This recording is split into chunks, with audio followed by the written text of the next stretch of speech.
Jojo, not again. I'm trying to make my mama proud, yeah, that's for sure. Landed in the city, but my heart is on the coast. I don't wanna look back what my life was like before. I just took a red-eye penthouse, top floor. In the stew, I got a spazzo. Back up in my bag, get the rackets and I cash out. I've been running laps, I don't got time to relax now. I just took a chance, wasn't looking for no handouts. Oh, they like proud of how we do this. I've been with my brothers in the hills, we going stupid. I can't stop, I've been different, always knew this. Trying to turn them Bordens into Benjis, needing blue strips. Oh, walking on the floor of this site, no one protects me. Wanna show shawty my heart, she wanna text me. All this love I felt was a curse, I wanna XD. Going crazy, all of my nerves, who does to check me? I was fine, baby, why you gotta leave me on? Had to drop a bag on her when she gone. But I'm running with my click, yeah, they got me till I fall. Complaining for bags worth more than your love, yeah, yeah. Feel my moment, yeah, yeah. I'm the chosen, yeah, yeah. I'm the one inside. in the stew, I got a spazzo. Back up in my bag, get the rackets and I cash out. I've been running laps, I don't got time to relax now. I just took a chance, wasn't looking for no handouts. Oh, they like proud of how we do this. I've been with my brothers in the hills, we going stupid. I can't stop, I've been different, always knew this. Trying to turn them Bordens into Benjis, needing blue strips. Oh, Honey got me wasted. You done cut the yola, I can taste it. Biting on my swag, you niggas pussy tryna trace it. I don't need your love, I took a perk and I replaced it. I'ma keep on going till my mama said I made it. Black and yellow, white, I got these different races. Did my dirt, I had a match, I'm moving faceless. I got 12 plotting on me, but no cases. Running from my demons, lacing on my A6. I don't do that fake shit, nah. The way they treat me, they act like I'm feeling them. So I got a script, I was just trying to feel something. Now I'm alone, you don't care, and in I the stew, feel I got a numb. spazzo. Back up in my bag, get the rackets and I cash out. I've been running laps, I don't got time to relax now. I just took a chance, wasn't looking for no handouts. Oh, they like proud of how we do this. I've been with my brothers in the hills, we going stupid. I can't stop, I've been different, always knew this. Trying to turn them Bordens into Benjis, needing blue strips. Oh,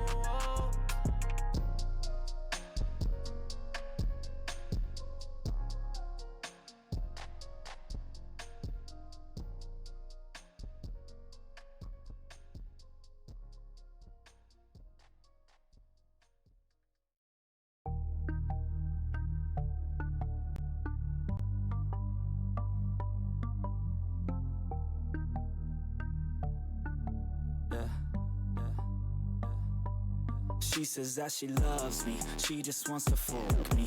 Got me feeling something, got me feeling nothing. Alcoholic junkie, says she thinks I'm funny. Think I might get lucky, spending too much money. She says she wants my necklace, put her on the guest list. Hope I don't regret this, hope I don't regret this. I'm feeling hella reckless, cashing all my checks rich. Hickeys on my neck, shit, she's on the offensive. I do not know my set list, still I'm gonna get lit. Yeah, I have a death wish, live until I'm breathless. I'ma stay progressive, she gon' stay obsessive. Life is so expensive, do everything excessive. I think my brain's defective, yeah. Can't think when she's aggressive, yeah. She snuck into my section, yeah. You think I'd learn my lesson, yeah. And we ain't getting no sleep. These girls don't even know me. Like Drake, I'm getting trophies. You want it, girl, then show me, yeah. And we ain't getting no sleep. These girls don't even know me. Like Drake, I'm getting trophies. You want it, girl, then show me. Cause we ain't getting no sleep, yeah. No, we ain't getting no sleep, yeah.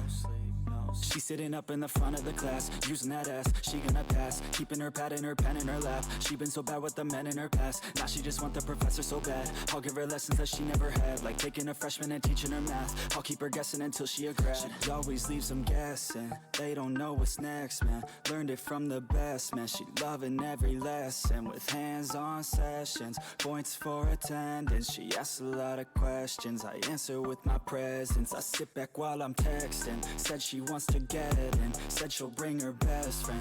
Know what happened next, man, you know what happened next, man. Treat her like a guest, man, rolling out the best, man. She had a confession, yeah. She wanna stay for a minute, she wanna play for a minute, she wanna slay for a minute, and now I'm all up in it, I'll be back in a minute. I'll be back in a minute. Make a track in a minute. And I'm all up in it. No sleep. These girls don't even know me. Like Drake, I'm getting trophies. You want it, girl, then show me. Yeah. And we ain't getting no sleep. These girls don't even know me. Like Drake, I'm getting trophies. You want it, girl, then show me. Cause we ain't getting no sleep. Yeah. No, we ain't getting no sleep. Yeah.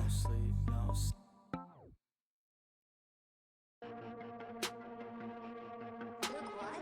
Oh, look what? Wait, are you fucking kidding me, dude?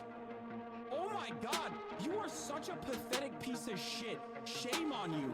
Shame on you, you fucking liar. You fucking filth.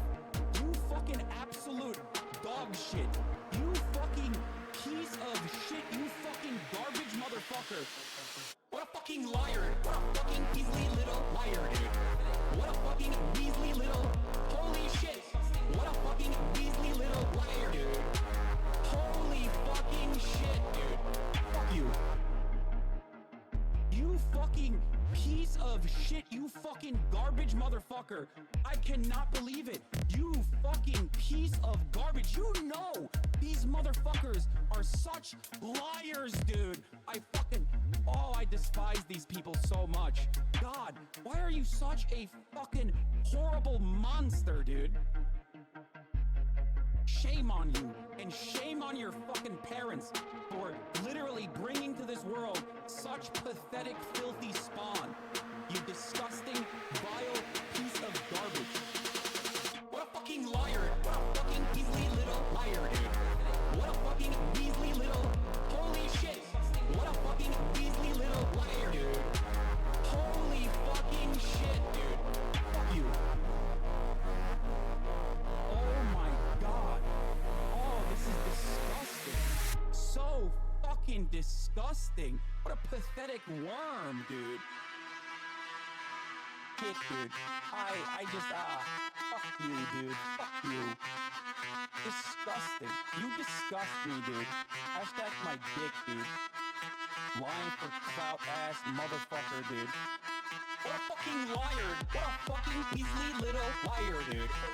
What a fucking Weasley little... Holy shit. What a fucking Weasley little liar, dude. Holy fucking shit, dude. Fuck you.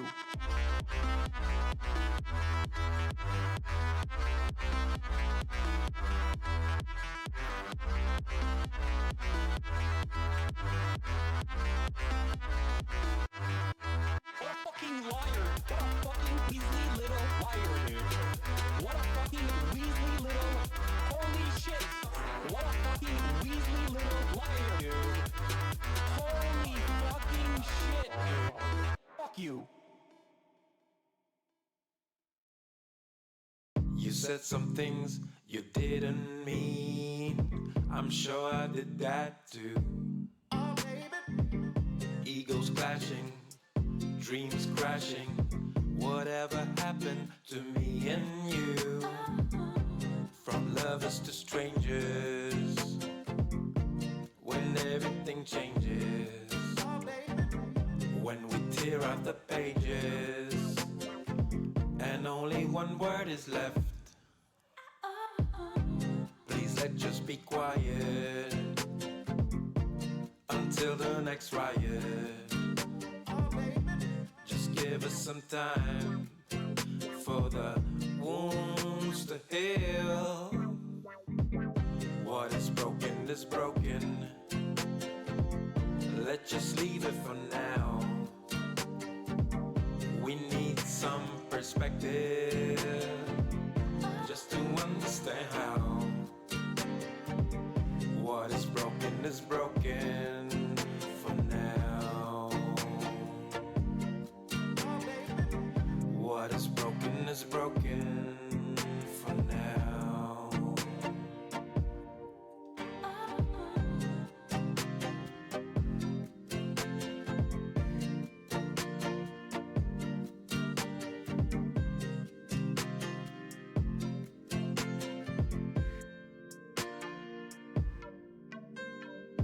I think we both need to grow, so that we need not to know. Maybe doubt, maybe ask, maybe understand at last. From knowing to asking, from tearing to building, from thinking to feeling, from hurting to healing. Please let's just be quiet and let the silence speak. Just give us some time for the wounds to heal. What is broken is broken. Let's just leave it for now. We need some perspective just to understand how. What is broken for now.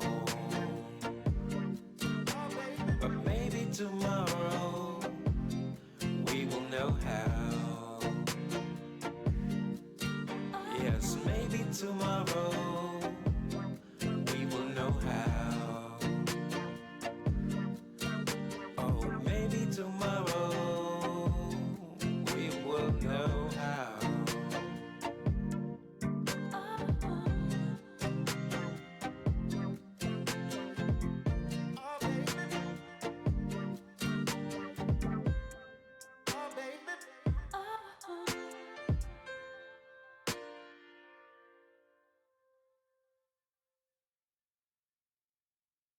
We aren't better because we want to be. Because the road to hell is paved with good intentions. All the do-gooders in the world, whether they're doing good for others or doing it for themselves, are troublemakers. We white Anglo-Saxon Protestants, British, German, American, have been on a rampage for the past 100 or more years to improve the world. We have given the benefits of our culture, our religion, our technology to everybody. And we have insisted that they receive the benefits of our culture, even our political style, our democracy. You had better be Democrat, or we'll shoot you. And having conferred these blessings all over the place, we wonder why everybody hates us. Because sometimes doing good to others, and even doing good to oneself, is amazingly destructive. Because it's full of conceit. How do you know what's good for other people? We can change society. We can get enormous enthusiasm going out of the idea that there is a revolution afoot, and that this revolution is going to set everything to right. Do you know a revolution that ever set anything to right? Whether the revolution came from the left wing or from the right wing. When we have a great system, great power to put it into effect, there is always more violence, more bloodshed, more trouble. Diabolical things are done in the name of righteousness. We don't change. We're doing the same thing today, but under different names. We can look back at those people and see how evil that was, but we can't see it in ourselves. So therefore, beware of virtue. We aren't better because we want to be. Because the road to hell is paved with good intentions. Because all the do-gooders in the world, whether they're doing good for others or doing it for themselves, are troublemakers. Lao Tzu, the Chinese philosopher, said, the highest virtue is not virtue, and therefore really is virtue. But inferior virtue cannot let go of being virtue, and therefore is not virtue. All the do-gooders in the world, whether they're doing good for others or doing it for themselves, are troublemakers. We aren't better because we want to be.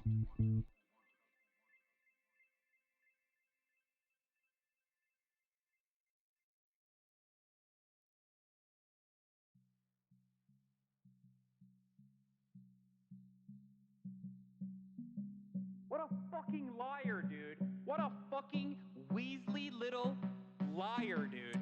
What a fucking Weasley little liar, dude. Holy shit, dude. Holy fucking shit, dude. Literally lying. Still lying to his audience.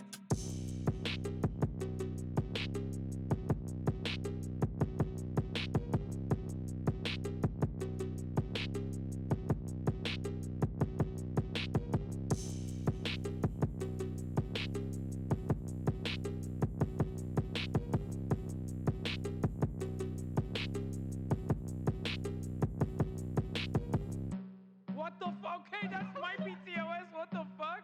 Wait, Okay. is it? I don't know, but that was. You asked for this, sir. I said, what's your favorite anime voice?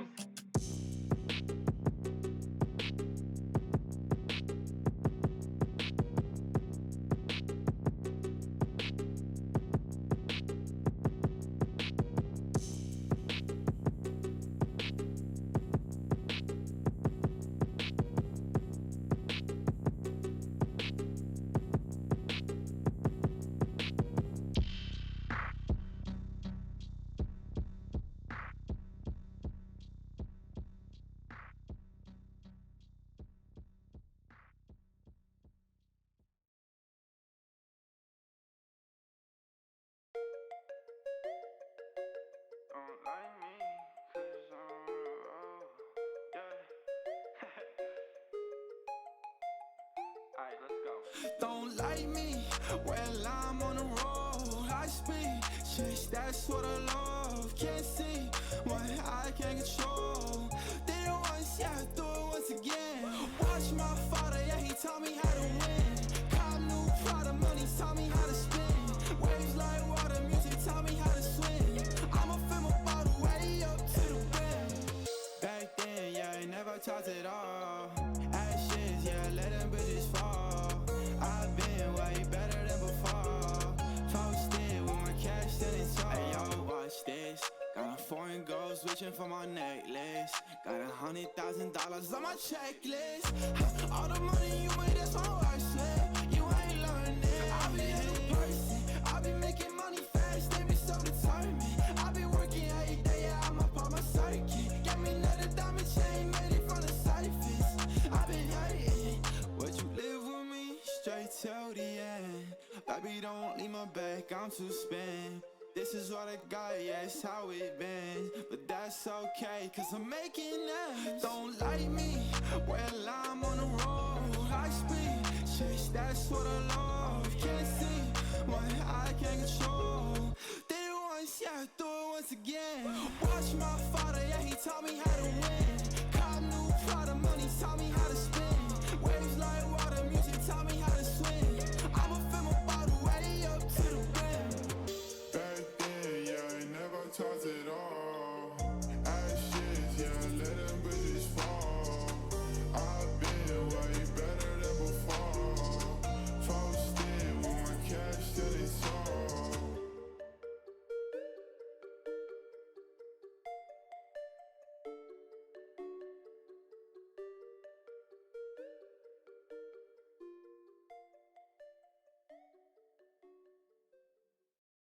Do not come.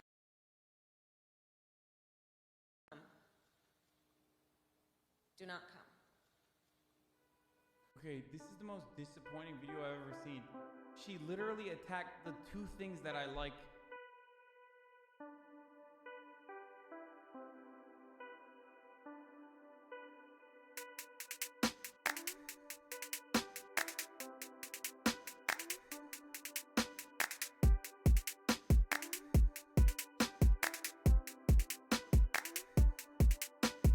I'm a coomer.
took people's drop boxes. I was like, "Are you a conservative, ma'am?" And like an old lady would be like, "Yeah, I'm a conservative," and I would fucking deck her, take her ballot, and just rip it apart right in front of her face. I was like, "You're not allowed to vote this way in California." That's right, bitch.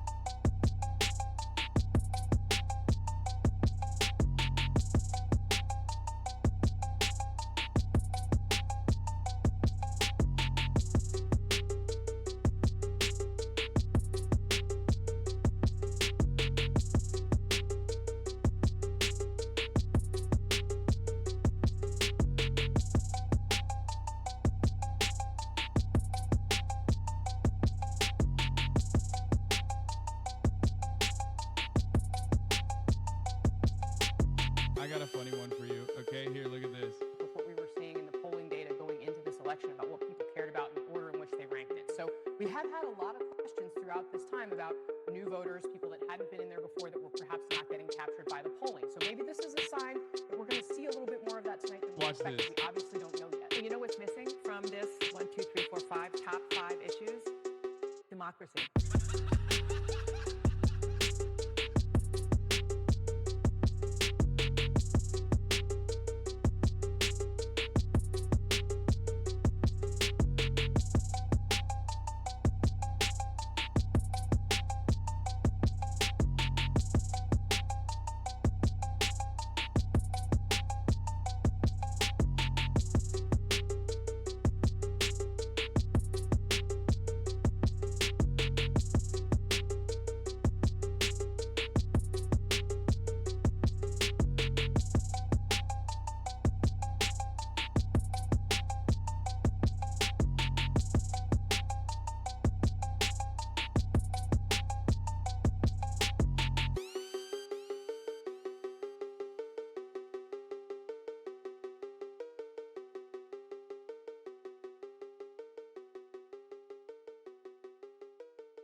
It was beautiful, yeah, together. Even though we planned forever. Days of dreams, nights of talks. It was only us together. The world was ours, nothing out of reach. Imagine where we could be. Our dreams is one, hope brighter than the sun. What could ever stop us? Then it all turned, I don't know why. Still to this day, I'm wondering why. Will we ever know? Will we ever get to understand what we both went through? Anyway, I'm thankful for the times I had with you. I just want to thank you for loving you. Your love made me love myself more. And I could never thank you. Never thank you enough. Hi. Hello. I was down when you met me. What's up, internet But your people? smile wouldn't let me Tiny people in my take down on computer. myself. Hello. Down on myself. I hope everyone's doing well. I could. That I should I'm obviously like super late. Sorry about that. Whoops. Whoopsie daisy. I wanted to make like a nice dinner, and it just took so much longer than I expected it to. I started at, let's see, like 3:30, and then I finished like putting everything away at like 9.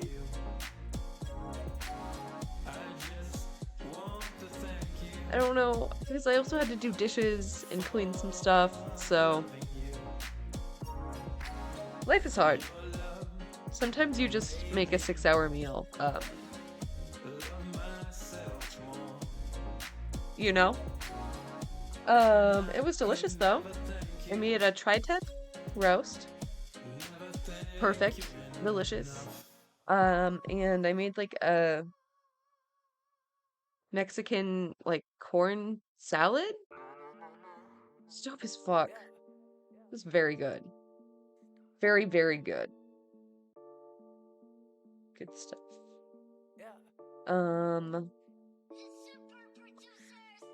Smoke with the matches. I'm a king, fuck your status. Getting dough, I pay no taxes. I'm a star. I also have to like cook a lot this weekend, so maybe it wasn't the best decision I've ever made,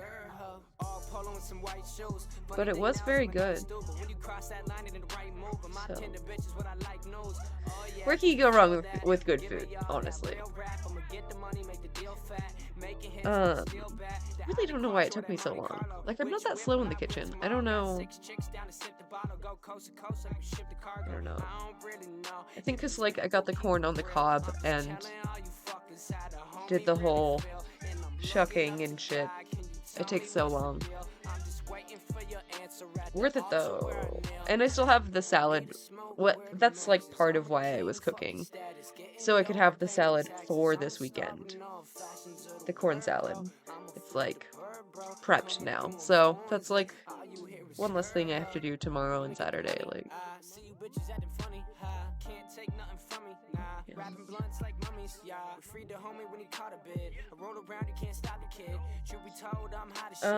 okay, so Cleo, Abram, and Johnny Harris both collabed and did some videos on nuclear power. So I'm really sure.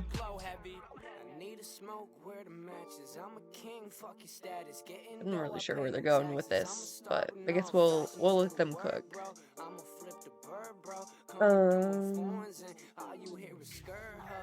I'm tired as all hell. I'm trying to like wake up for this right now. If I turn my lights up.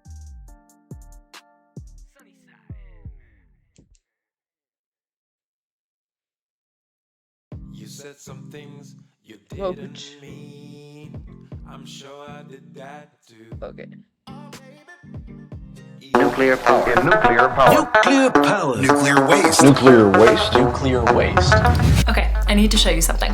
This is a nuclear reactor built in 1962. The atomic power plant of the future. Being developed by Argonne National Laboratory. But it's not just any old nuclear reactor. This reactor is different in many ways from the nuclear power plants that supply some of our homes today with electricity. The biggest difference was the fuel they used to make electricity. This nuclear reactor made electricity out of nuclear waste. Nuclear waste. Nuclear waste. Some kind of nuclear waste. Well, sir, where should we dump this batch? When I think of nuclear waste, I think of that classic glowing green goo in yellow barrels, you know? This radioactive stuff that we end up with after all of the fuel is used up, that we have to store for hundreds of thousands of years because it's so dangerous. Like, we fight about nuclear waste all the time. We say, can we even use nuclear because we end up with this radioactive waste, and where should we store it, and not near my house? And you're telling me that there's a nuclear reactor that can make electricity out of nuclear waste, and it was built in the 1960s? Back then, they were predicting that we would use this technology to build this incredible clean energy future. And by the year 2000, more than half the electric power of the country will come from atomic sources. But today, we're nowhere close to that. We don't reuse any of our nuclear waste. Instead, it just piles up. But if this technology works, that means that our nuclear waste isn't radioactive trash. It's an incredible clean energy resource. And it's just sitting there sucking up money to keep it safe. We think about technology as constantly moving forward. But this is a story about how we left behind a technology that could change our energy future. So, this video is about what happened to using nuclear waste to make electricity. I did not know. I did not know about this. What? You can just use the waste? Wait, huh? to the clean energy future that we could have had. But more importantly, this video is about the people trying to bring that future back. Nuclear waste. Nuclear waste problem. The concern about nuclear energy. There are concerns about emissions. Abundant power. We need clean energy. Energizes the city. We are coming up with new nuclear reactors that will guarantee a plentiful supply of atomic power for the nation and the world for centuries to come.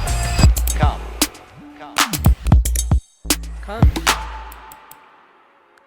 I first got obsessed with this topic because a couple of weeks ago, my friend and fellow video journalist Johnny Harris called me up and he asked me for some help on a video that he was making all about nuclear power. Let's do this. I'm going to go down the rabbit hole on why people are afraid of nuclear energy. What are the events and the things that freak us all out? And I kind of want you to do the opposite.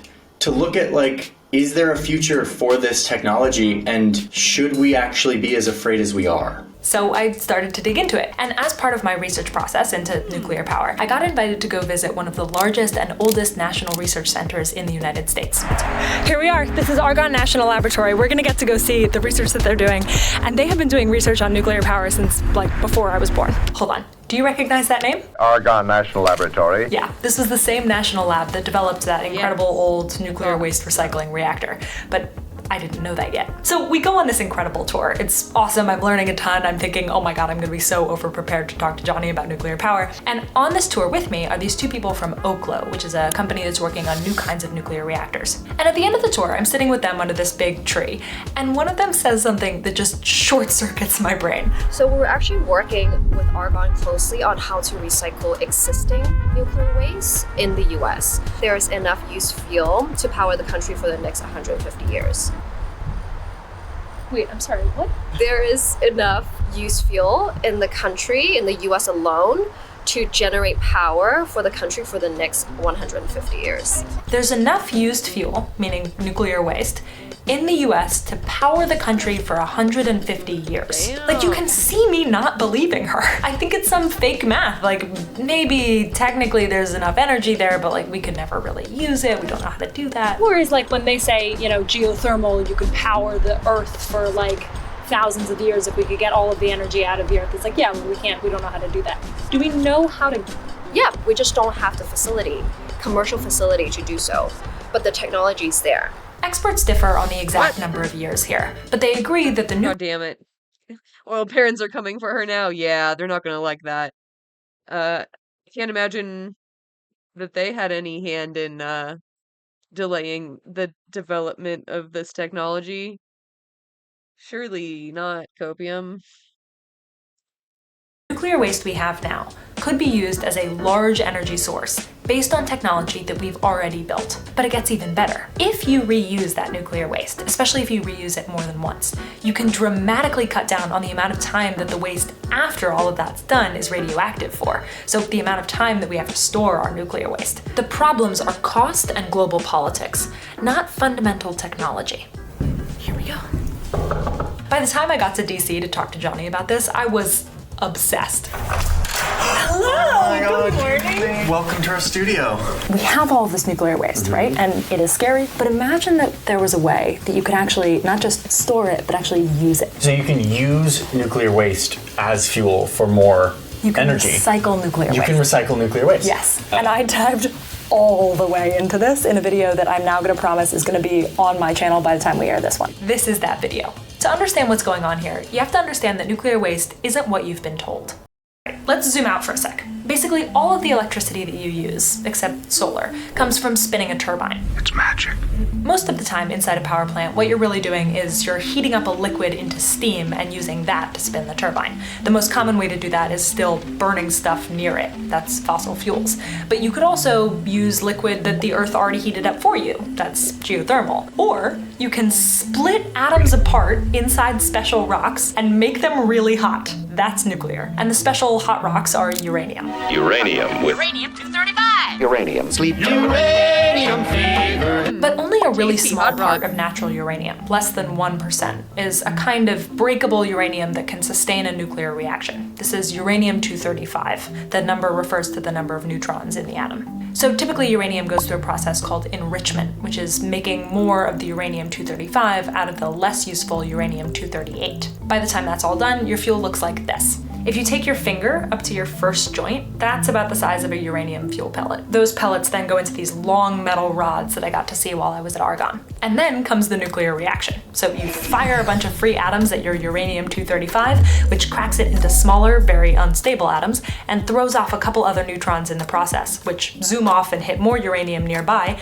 and then more and more, a chain reaction of splitting atoms. And each time they get split, a little mass turns into energy, which makes the rods really hot, which heats the water, which spins the turbine, which generates electricity. Ta-da! But eventually, after 4 to 6 years, you've broken enough of that special uranium that the reaction stops working efficiently. And that spent fuel is now considered high-level nuclear waste. At this point, that waste is a mix of 238 and a little bit of leftover 235 and a bunch of very unstable atoms that give off ionizing radiation. That ionizing radiation, in large doses, is the bad stuff. It's the scary, invisible killer that affects our tissues and our DNA in often deadly ways. And the thing is, this nuclear waste stays radioactive for an insanely long time. We're talking hundreds of thousands of years sometimes, which is, to put it mildly, a problem.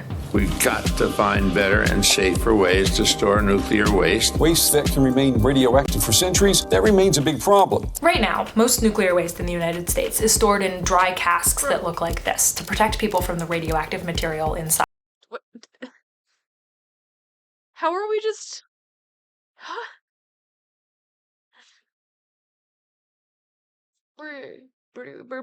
Bro. She say 200,000 or 100,000? Either way, yeah, 200. Holy fuck. And they're just like, oh yeah, they'll figure it out later?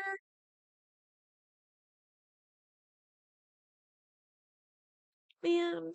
States is stored in dry casks that look like this to protect people from the radioactive material inside. Those dry casks are meant to last decades, but not hundreds of thousands of years, which is what we're talking about here. So we've been having this ongoing fight for decades about what to do with nuclear waste. There are options for long-term storage, and some countries are already doing that. Johnny and I got into the details in his video. But right now, in the US and in lots of other countries, there are a lot of dry casks full of nuclear waste just sitting there at nuclear power plants. So to summarize, we take uranium out of the ground, we use it once, and then we store it basically forever. This is the once-through fuel cycle that the US has today. Now listen to the analogy that they used in the 1960s to describe how stupid this fuel cycle would be. Would you say that using the 235 and not the rest is sort of like using the cream and throwing away the milk? Exactly. The key is to figure out how to filter out the stuff that's still useful from the real waste that's not. Turns out Argonne is one of the few places that is still testing nuclear waste recycling in the US, and I got to go see it. I'm just gonna go right on up, and they're gonna tell me to stop filming right now. It was a whole thing. I had to send them my passport to prove that I was a US citizen before they'd let me on the tour, and I wasn't allowed to film inside. In order to go into this place that I can't show you, I have to wear these cool safety glasses. How do I look? Wicked. Let's do it. Luckily, Argonne itself has actually published footage from the lab that I toured, so here's what they're doing inside that large protective box. First, they cut up the nuclear waste into little pieces. Then they dissolve those pieces into a vat of molten salts. When they run electricity through that vat, it separates the uranium and other useful materials from the rest of the junk and pushes it across the vat, where it creates deposits of the useful stuff on the other side. Then they make new fuel rods out of those deposits and stick them back in a reactor. And it's not just possible to do that once, you can do it multiple times. Not just making electricity, but also reducing how long that waste is radioactive for, because you're using up the materials that last the longest. From hundreds of thousands of years down sometimes to hundreds of years, which is a much easier time frame to store something. If you can pull this off, you can have a nuclear fuel cycle that looks like this. You mine the uranium, you use it in a reactor, filter out the useful stuff, then you use it again and maybe again and again. And when you can't anymore, then you put it in much shorter term storage that's much more manageable. This is called a closed fuel cycle, and there are lots of variations, but it's not hypothetical. Some countries, like Japan for example, are already doing this.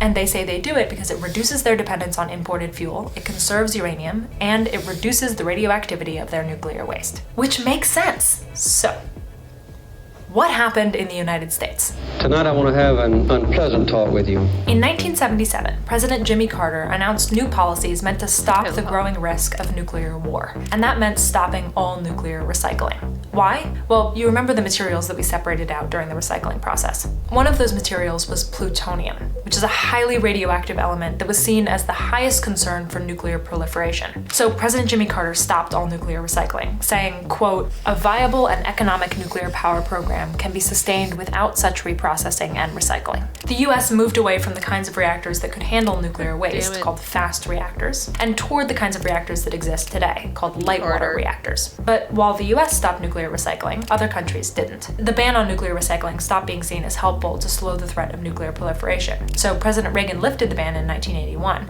but by then, companies had invested in the kinds of reactors that couldn't recycle, the kind that we have now. Today, the main claim is that nuclear fuel recycling is too high cost. It's just not economical.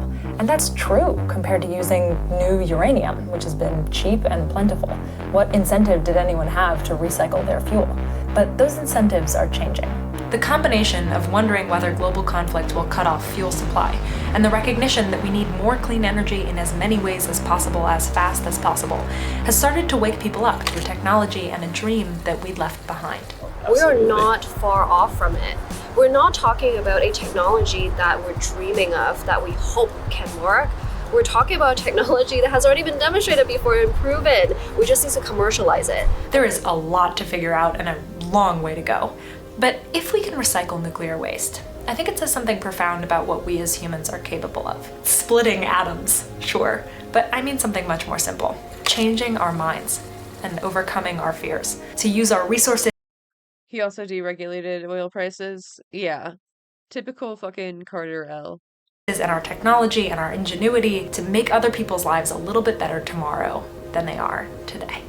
And this, of course, is just the beginning. Not only will atomic power be released, someday we will harness the rise and fall of the tides and imprison the rays of the sun. We have indeed just begun.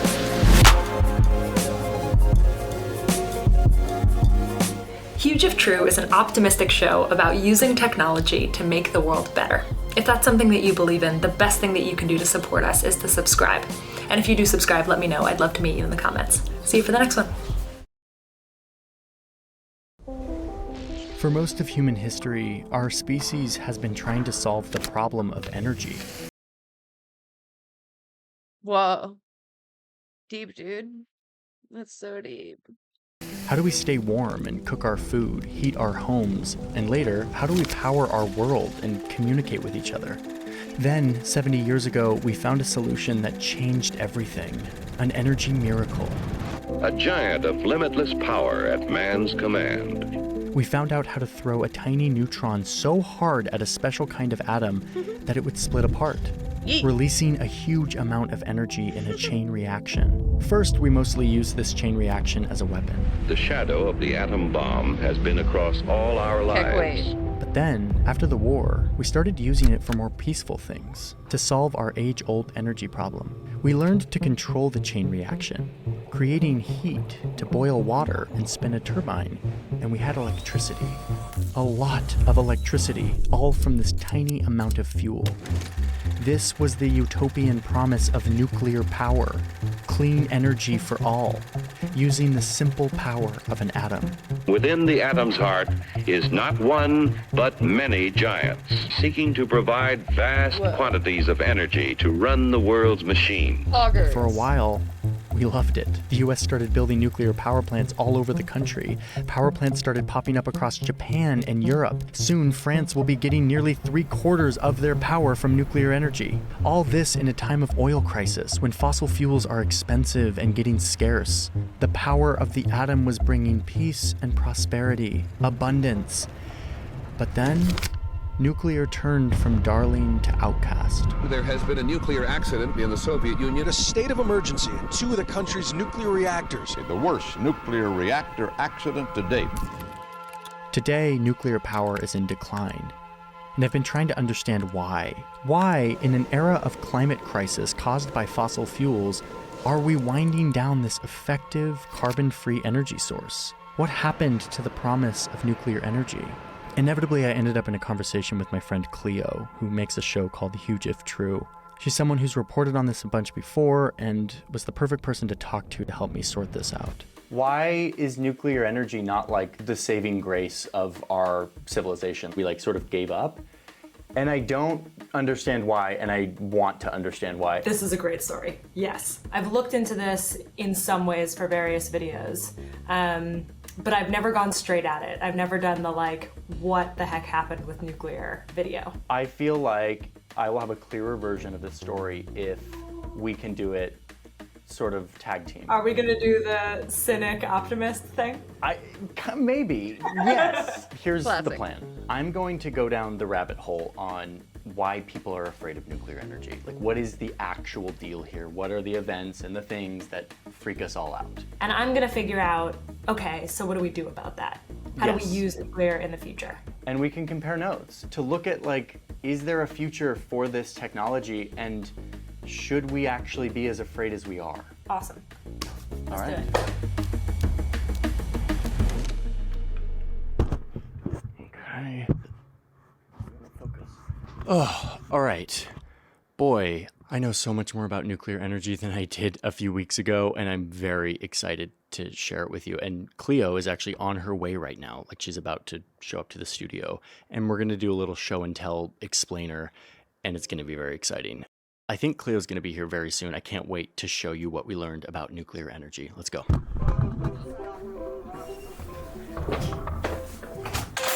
Oh my God, you made it. Hi. Welcome to our studio. Hi. Hi! I suppose that's normal background radiation, the kind you'll find in any well-maintained nuclear facility. Just some radioactive waste. But what exactly is nuclear energy? I don't know, but I know someone who does. Okay, let's do this. We went deep in this on very different sort of aspects of nuclear energy, but we agreed upon three major buckets that are the reasons we believe that nuclear has not sort of become the promise of the future. Let's call them nuclear's three big problems, and they are accidents, waste, and cost. You understand these three, and you really understand nuclear's big issue or nuclear's big solutions. I want to start with accidents, because accidents really are, I think, the biggest, most powerful thing in our popular imagination of why nuclear is scary. Totally. When you think of nuclear power plants, at least for me, I thought of like Chernobyl. Chernobyl is this really scary event that happened in Ukraine in the late 80s when a nuclear reactor melted down and then exploded and spewed radioactive material invisibly into the sky. Hundreds of thousands of people had to evacuate, and it turned the entire area into this like toxic wastelands, and it just has this very sort of scary apocalyptic energy to it. I mean, it's the reason why it's like the subject of this really popular HBO show. Chernobyl led to the death of hundreds of people. I think a lot of people think it's like tens of thousands of people. It was really hundreds of people. From radiation. Radiation, exactly. And then a lot of people were displaced. They had to leave, and that causes a huge disruption and is a major human cost. The numbers aren't massive here compared to other disasters that occur, but it's the spectacle of it.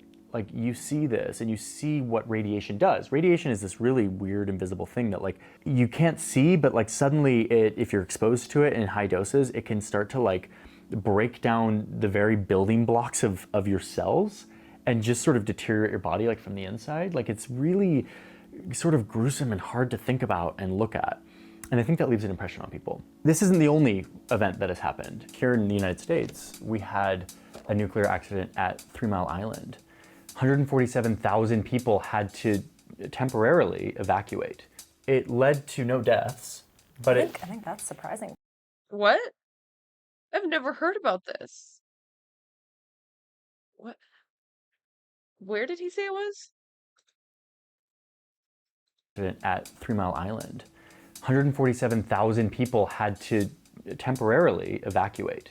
It led to no deaths. What do you mean temporarily? But I think that's surprising for a lot of people. I think it is too, again, because of the spectacle. More recently, there was a nuclear disaster, the third sort of big one in Japan. After an earthquake off the coast of Japan, it created this like massive tsunami that washed up onto Fukushima, and there was a nuclear plant there that got completely overrun and broken down and had another meltdown. Okay, but it's not just accidents. Think about having this invisible, scary thing called radiation.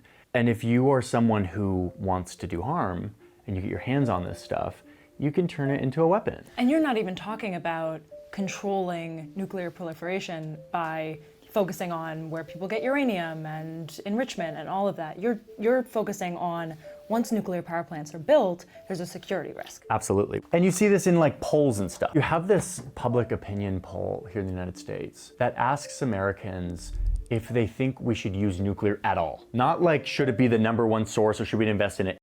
I mean, isn't there always kind of a security risk?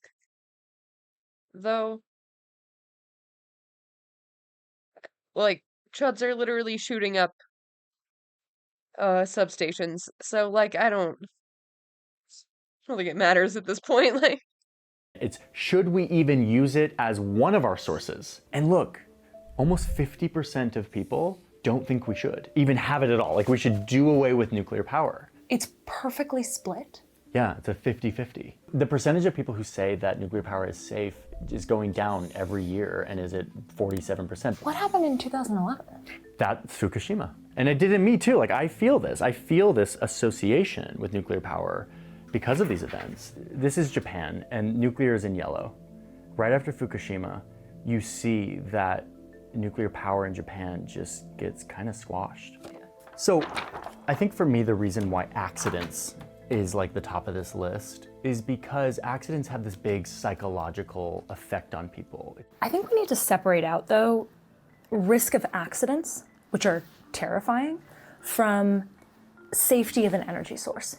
Because those are actually two different things. What we really want to know isn't how many accidents happen, it's deaths per unit of electricity production. So like every electricity source is... Holy fuck. Cleo, what the fuck? Is that what we really want to know? Is that better? Oh, well, like, it's okay, it's okay if a certain number of people die if we get enough energy out of it. I don't know if that tracks. Am I missing something?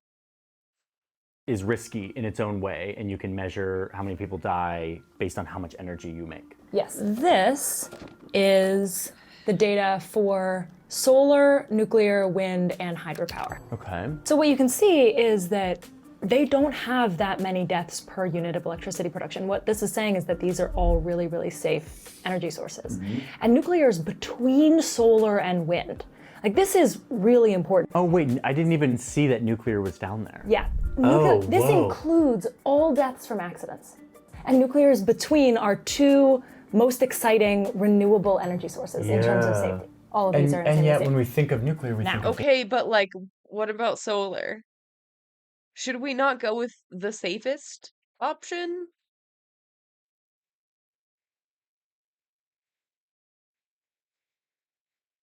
No? Danger. Yes. If you think about our energy mix, how much power we get from different sources of energy. Holy. That is fossil fuels. Here's the data that really drove this home for me. So our Walden data, that's the source of the chart that I just showed, did a calculation to really show people how this affects actual humans. So what they did is they set up a town called Euroville. This is a hypothetical town of 150,000 people. Nice. And Euroville uses 1 terawatt hour of electricity per year. If you powered Euroville for 1 year with just coal, this is the number of citizens of Euroville that would die. If you chose oil, if you powered Euroville for 1 year with just oil, this many people would die. Coal is actually 25, oil is 18. Okay. This is just 1 year of powering a town of 150,000 people. Those are real humans with families and lives and jobs. If you chose gas, 3 people. If you chose hydropower, 1 person. If you chose wind, nuclear, or solar, it would take 25 years for 1 person to die. 25 years. I think it is totally understandable to focus on how scary accidents are. I don't mean to say, like, look at this data, like we're so irrational. Yeah. But I do think that if we really cared about human lives, we would be paying a lot more attention to how many people fossil fuels kill, and we would be trying really, really hard to replace fossil fuels with wind, nuclear, solar, or hydropower as fast as humanly possible. And this is before we get to climate change. Yeah. This is just production of these energy sources. Yeah. True. It's not the carbon ramifications. That's another reason, but it's separate from Yeah, this. I would like to see the chart including deaths from climate change. Pepela. I think it's that the accidents are just inherently scary in the same way that like a plane crash is scary. It's a spectacle. Yeah.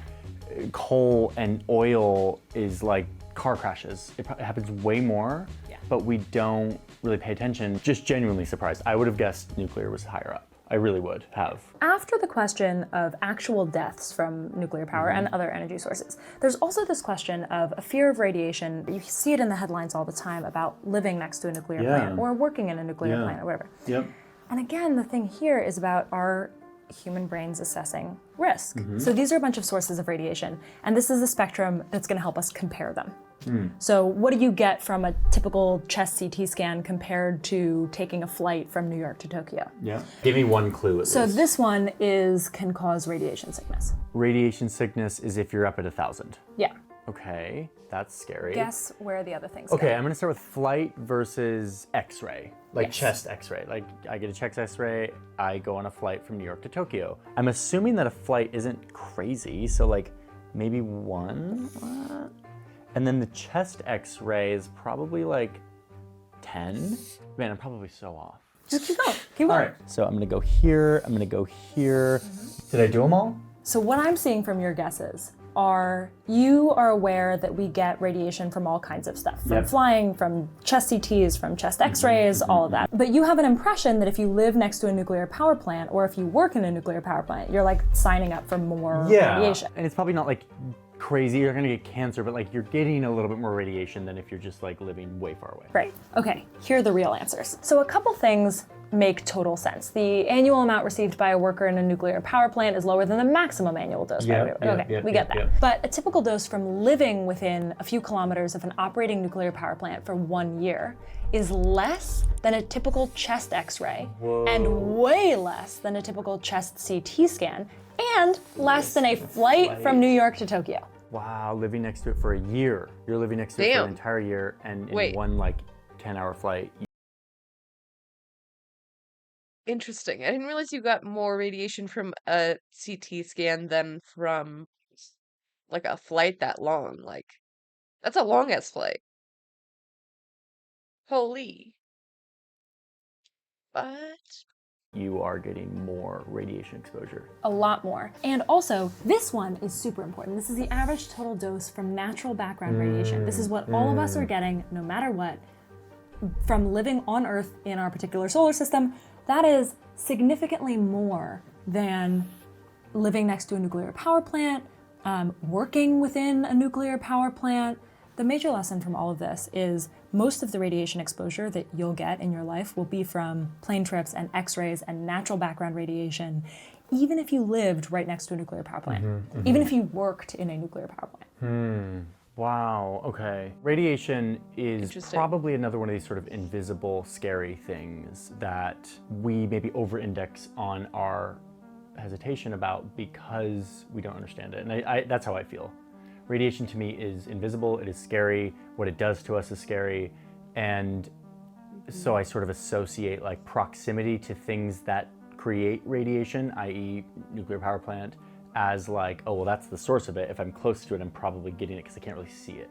Again, like none of what I'm saying is meant to imply that accidents aren't disastrous and terrifying, or that radiation in doses that are on the upper end of the spectrum is also disastrous and terrifying. I just made a video about cancer. It scared the heck out of me. Yeah. But that doesn't mean that we shouldn't also put it into context. We should put all of that data into context in comparing deaths to deaths from fossil fuels, in comparing radiation to ways that we receive radiation in other ways. Yep. This is just about putting that risk in context. Into perspective. Okay. Okay. Wow. That definitely like complicates the nuclear is scary because of accidents kind of narrative that I think is very much alive in the popular like perception of this energy source. The thing that keeps blowing my mind is the fossil fuel number. Like that is just still very much in my mind right now. It's wild. Okay, can we move on? Yes. Okay. Wow, accidents. These other two are, I think, less huge, but still important.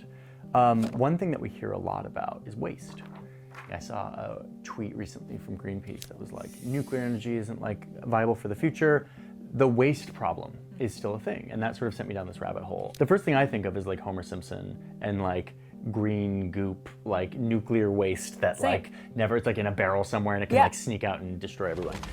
My eyes, the goggles do nothing. I know that is a caricatured version of it, but there is a reality that when we do fission, when we break apart atoms to make energy, there is a byproduct of that. In fact, I have a chart here. Actually, most of nuclear waste is not like some like scary material. But the thing that scares people is actually this little 3%. It's the vast minority of what nuclear waste comes out of this process, and it is the spent fuel. This is scary because this is stuff that comes out and gets put into like big barrels, okay? And it gets stored on site, like at the nuclear power plant. Every year we make relatively not a ton of this stuff. It's about the size of half of an Olympic swimming pool, okay? So it's not like a ton relative to how much energy we get out of it, but like the thing that's scary is that this stuff doesn't go away. There's this really clunky chart that you don't really need to look at all the lines on. What you need to look at is that x-axis down here. You look down here and you just see really, really big numbers. This is how long this waste stays radioactive. And yes, you're looking at a number that says 1 million over here. Human beings have existed in this form for like 200,000 years. And we're talking about creating a dangerous material that lives on potentially for hundreds of thousands of years, if not a million years before it becomes benign again. That is a problem. And this isn't just like in one facility. Like this isn't like all centralized in one place. Like if you look at this map of the US, this is where all of these sites are. Like there are a lot of them. So there's a lot of points of failure. As time goes on, you can see how this could just build up and become like a massive management task. I have this very instinctive fear of this stuff. Yeah. I think one of the things that helps is just to look at what it is. In my imagination, nuclear waste is green goop. Nuclear waste is actually a solid pellet. So we are trying to dispose of a solid material that is extremely radioactive. At most nuclear power plants, we have these, they're called dry casks. So basically, those fuel pellets that look like this go into a column inside a metal rod that's just about half an inch across. And then all of those rods together are bundled into a fuel assembly. Then those are put inside of one of those big casks that you showed. And then they're covered in concrete. There's an outer shell, there's a sealed inner cylinder. These things are built to withstand tornadoes and direct attacks and floods and every possible natural disaster that you can imagine. And they're certified for about 40 years. Obviously, that is nothing in the timescale of radioactivity. People look at the difference between that timescale. They're like, oh my God, hundreds of thousands of years. That doesn't mean that there are lots of uncertified, unsafe dry casks all around the country. Like in the research that I was doing, I didn't find a single instance of a radiation leak from a dry cask. Or a single instance of an attack on a dry cask deliberately meant to do harm. That doesn't mean that there couldn't possibly be leaks, and it doesn't mean that there couldn't possibly be attacks. But just in terms of what we're really talking about here and risk assessment. I think for me, I'm like, cool, it's only this big now, but what's gonna happen next in the long run? Other countries are doing what's called deep geological storage. Oh, whoa. So what you, in theory, want to do is assemble those fuel pellets into those fuel rods, into those canisters, and the canisters are slightly different, but then you bury them deep, deep, deep underground. There are some countries that have already built systems like this. Finland is one. There are lots of countries that are investigating them. This is a technology that is totally difficult and impressive that we can do, but it's being tried, it's being done. This is feasible. And in fact, if you go back to the chart that you were using, you might have heard of Yucca Mountain, which was the United States effort to do deep geological repository. Yucca Mountain failed for lots and lots of reasons, some local politics. But again, this is a primarily political problem, not a technological one.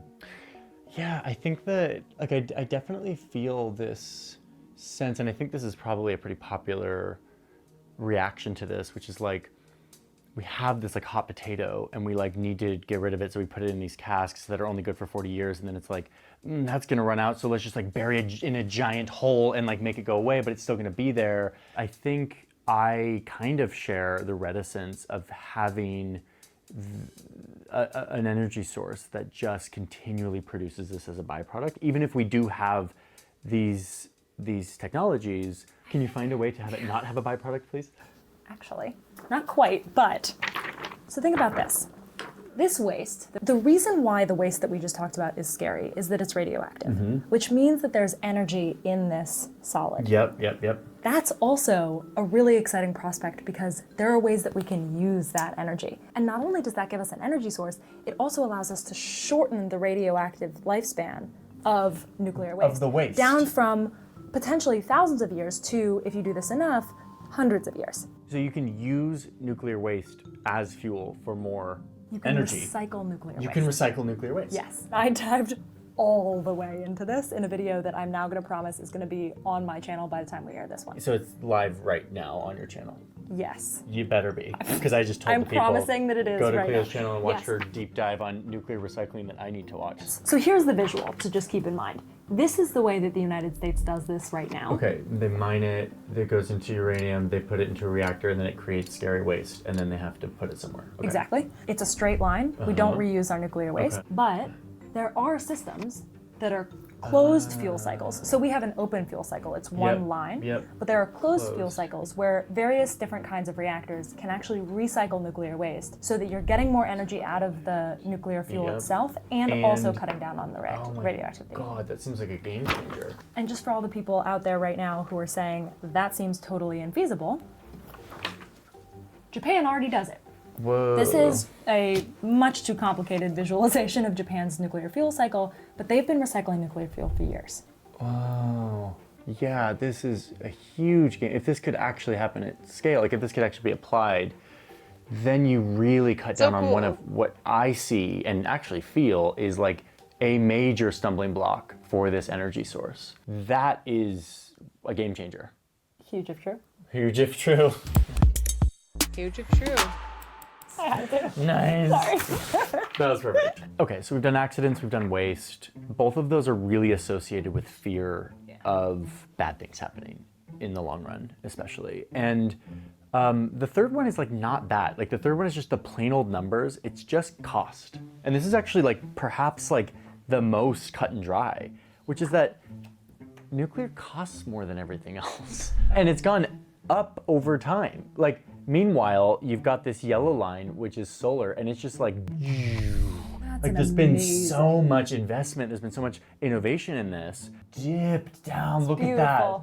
That's like, we've gotten so good at making solar cheap, and it's obviously been invested in by the government, but like, nuclear is expensive, and that's a problem. Is this worth it? Is the conversation that we should all be having. Yeah. And not from a place of fear, but from a place of evaluating what the best bang for our buck is to stop using fossil fuels and use clean energy sources. Yeah. And if that's not nuclear, and if we have better solutions in renewables, awesome. Yeah. Like, that's great. Totally. But it has to be based on what's best for us, not based on calling out one specific energy source and creating an environment of fear around it without context. Absolutely. The question, like you mentioned, is always how much do we actually invest in creating these energy sources, in causing this innovation, in causing this price decline. This chart shows government subsidies for various kinds of energy. You've got fossil fuels in blue, you got renewable energy in yellow, you got nuclear energy very small in green. And you can see, obviously, that we're investing more and more in renewables, which is awesome. The question that we have to ask about this chart is, how does it compare to the amount of energy that we get from each of these sources? Because if this perfectly lines up, then it's just dollar for dollar investing The answer is, when you compare how much we're investing in each kind of energy versus the amount of energy that that source actually gives us right now, what you see is that nuclear is a little bit less than renewables these days in terms of our full energy mix, but it's getting invested in way less. Yeah. Which, why is that? Is it because of the fear? Like, it's probably because of these like big concerns that we've talked about. I think we're now in a situation where we're operating a lot of old nuclear power plants that are no longer competitive with the new sources of energy that we've been investing in. And those new sources of energy are fucking amazing. Like, that's great. But we did strangle a potential clean energy source in a lot of ways. Yeah. And so I'm not totally sure, to be honest, whether the fact that nuclear isn't competitive is because of a loss of innovation and investment that could have happened years ago, or because it was never going to be renewables. And kind of at this point, it doesn't matter. We are where we are. I think that at the very least, I would hope that we're evaluating this based on the technology's ability to help us, as opposed to based on a lot of fear-mongering over decades. Yeah, and I think what I've found is that the fear and the concerns are really kind of sticky. You can't make an HBO miniseries about like an accident at a solar farm. I think after talking to you about this, I feel like there's a lot more to the story that, if invested in, if looked into, has a lot of potential. And that potential maybe hasn't been able to be fully realized. I don't know if this wins out in the long run, but I think it needs a fairer shot than it's been given. I think that's my takeaway too. Cool. For me, I'm going to watch this really closely in coming years to see. I think we should probably focus on fusion. Like, it's so close. And it would be way cleaner, as far as I understand. Like, I don't know. I'm not a fucking scientist. But the idea of solar is just like, it makes more sense to me, but maybe there's drawbacks that I'm not aware of. I don't know. See if like this turns around and like we actually do check our fears and realize that there is promise in this energy, and we really kind of don't have another choice. We have to figure it out. And because we're so wrapped up in our fears about nuclear power, we didn't even talk about innovation in nuclear energy, new kinds of nuclear reactors, new kinds of fuels that we might use. There's an enormous part of this conversation that's like, we can talk about nuclear as it exists today, we can also talk about the future. And that's something that I'm really excited to do. I think you can only do that, frankly, after you begin to unpack this part. And so what I loved about this is like, it felt like you were bringing the concerns that very reasonable people have about nuclear energy, but then we were able to talk about the context around each of those. Because the ultimate question when we talk about energy sources is always compared to what? Deaths from nuclear accidents, in my opinion, should always be compared to deaths from other energy sources. Radiation should always be compared to radiation from other sources. Investment in X should always be compared to investment in Y. And so I think when we are talking about how we get energy in the future, I think this conversation has to be compared to what? What kind of future do we want to have, and how do we get there? Hi, Homer, what gives? Mr. Burns is making me eat all these drums of toxic waste. Jeez, that's rough. There must be 200-300 gallons in here. Yeah, and even a teaspoon could cause a fatal tumor. Hey, you want to come bowling with us tonight? Okay, that's it. That's the video. That is a video that Cleo and I have been working on for a very long time, talking about for potentially years, and now we've finally done it. And yes, we used overhead projectors and transparencies, which is surprisingly useful. Like, I understand why this was like the story of my elementary school life. Very useful visual display mechanism. So another video is over, and I need to quickly show you something. One sec. Check out my map poster. I mean, you can't really see it super well here, so let's just like cut to it. There we go. Okay. This is a poster that I've been thinking about for years and is finally real. It is a printed thing. It is called All Maps Are Wrong, and it shows all of the map projections, not all of them, a bunch of them that we use to take a spherical Earth and put it on a flat plane. And I love it, and it's beautiful, and I got a lot of help designing it from some good friends and some people on our team, and it's just a very, very special product for me. So that is on sale. If you want this poster to live on your wall, you can. It lives on my wall and will be next to my desk forevermore, so that I can look at map projections all day long. That's a major way that you can support this channel, by the way. More and more we rely on our community to support our independent journalism. We have a growing team, and it takes resources and time to build these videos, and so your support is very, very appreciated. We also have a community over at the newsroom, which is our Patreon. This is a place where you can come and support every month, and you get something in return, a behind-the-scenes vlog that we do. Some people show up to Patreon just to support us, and they don't want anything in return. But if you do, this is a fun thing to see how our operation works, how we make what we make, the people and the processes behind these videos. You also get access to my scripts and music and a bunch of things that could be useful to you. We have LUTs and presets that help color our video and photo. Also, many of you don't know that I started a company a few years ago. It's called Bright Trip. It's a place where we make courses about how to travel smarter. Yeah. With your ads. Dark history time. Okay. My cat is meowing up a storm, so I have to go pet him. See what's wrong. I'll be right back. Hi, friends. I hope you're having a wonderful day today. My name is Bailey Sarian, and I'd like to welcome you to my study and to my podcast, Dark History. Now, this is a chance to tell the story like it is and to share the history of stuff that many of us would just never think about. So that's where you can rely on me, because I'm up every single night Googling stuff that I have no business Googling, you know? So all you have to do is sit back, relax, and let's talk about that hot, juicy history goss. Oh yeah, baby. So about 2 years ago, I got really into Russian literature. Don't ask why, I just did. One of my favorites was Dostoevsky. If I said that correctly, don't come for me, thank you. But one of my favorites was Crime and Punishment. Wow, that was so good. It was dark, I liked it. And then I kind of kept reading different Russian literature pieces, and it was like the style of their literature is very dark, blunt, morbid, and over-descriptive. And I was like, this is my shit. I loved it. And then as I got further into more and more books by different authors, another one caught my attention. It's called The Master and Margarita. Now this book, another fave, wild. It's wild.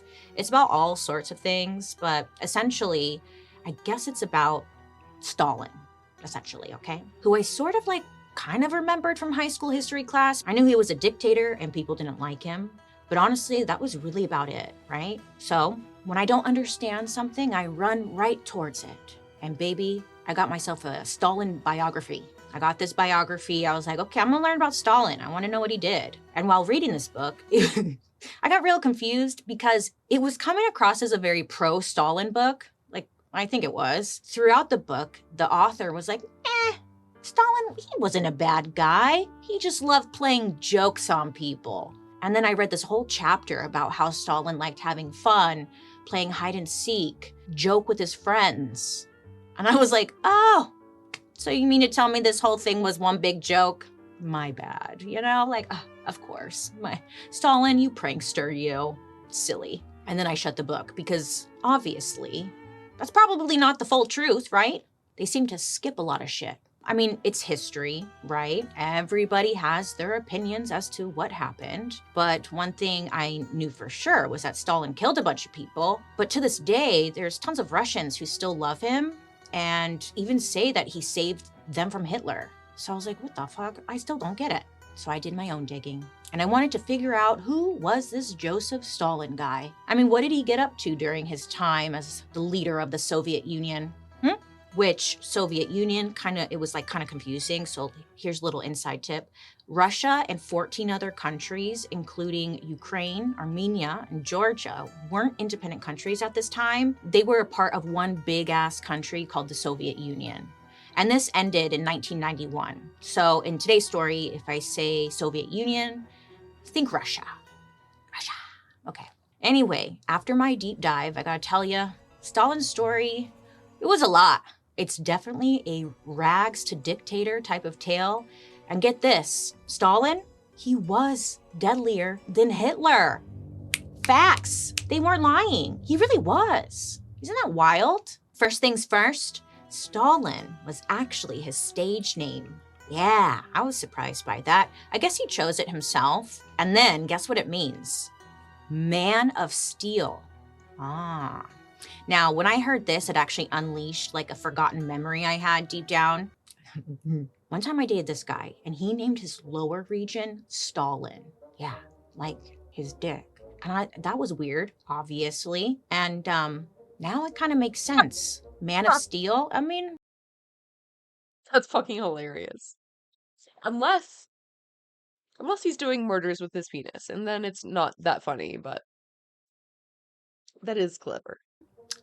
I see it now. Good for him. So, besides all that, I hope that guy's dick is doing well.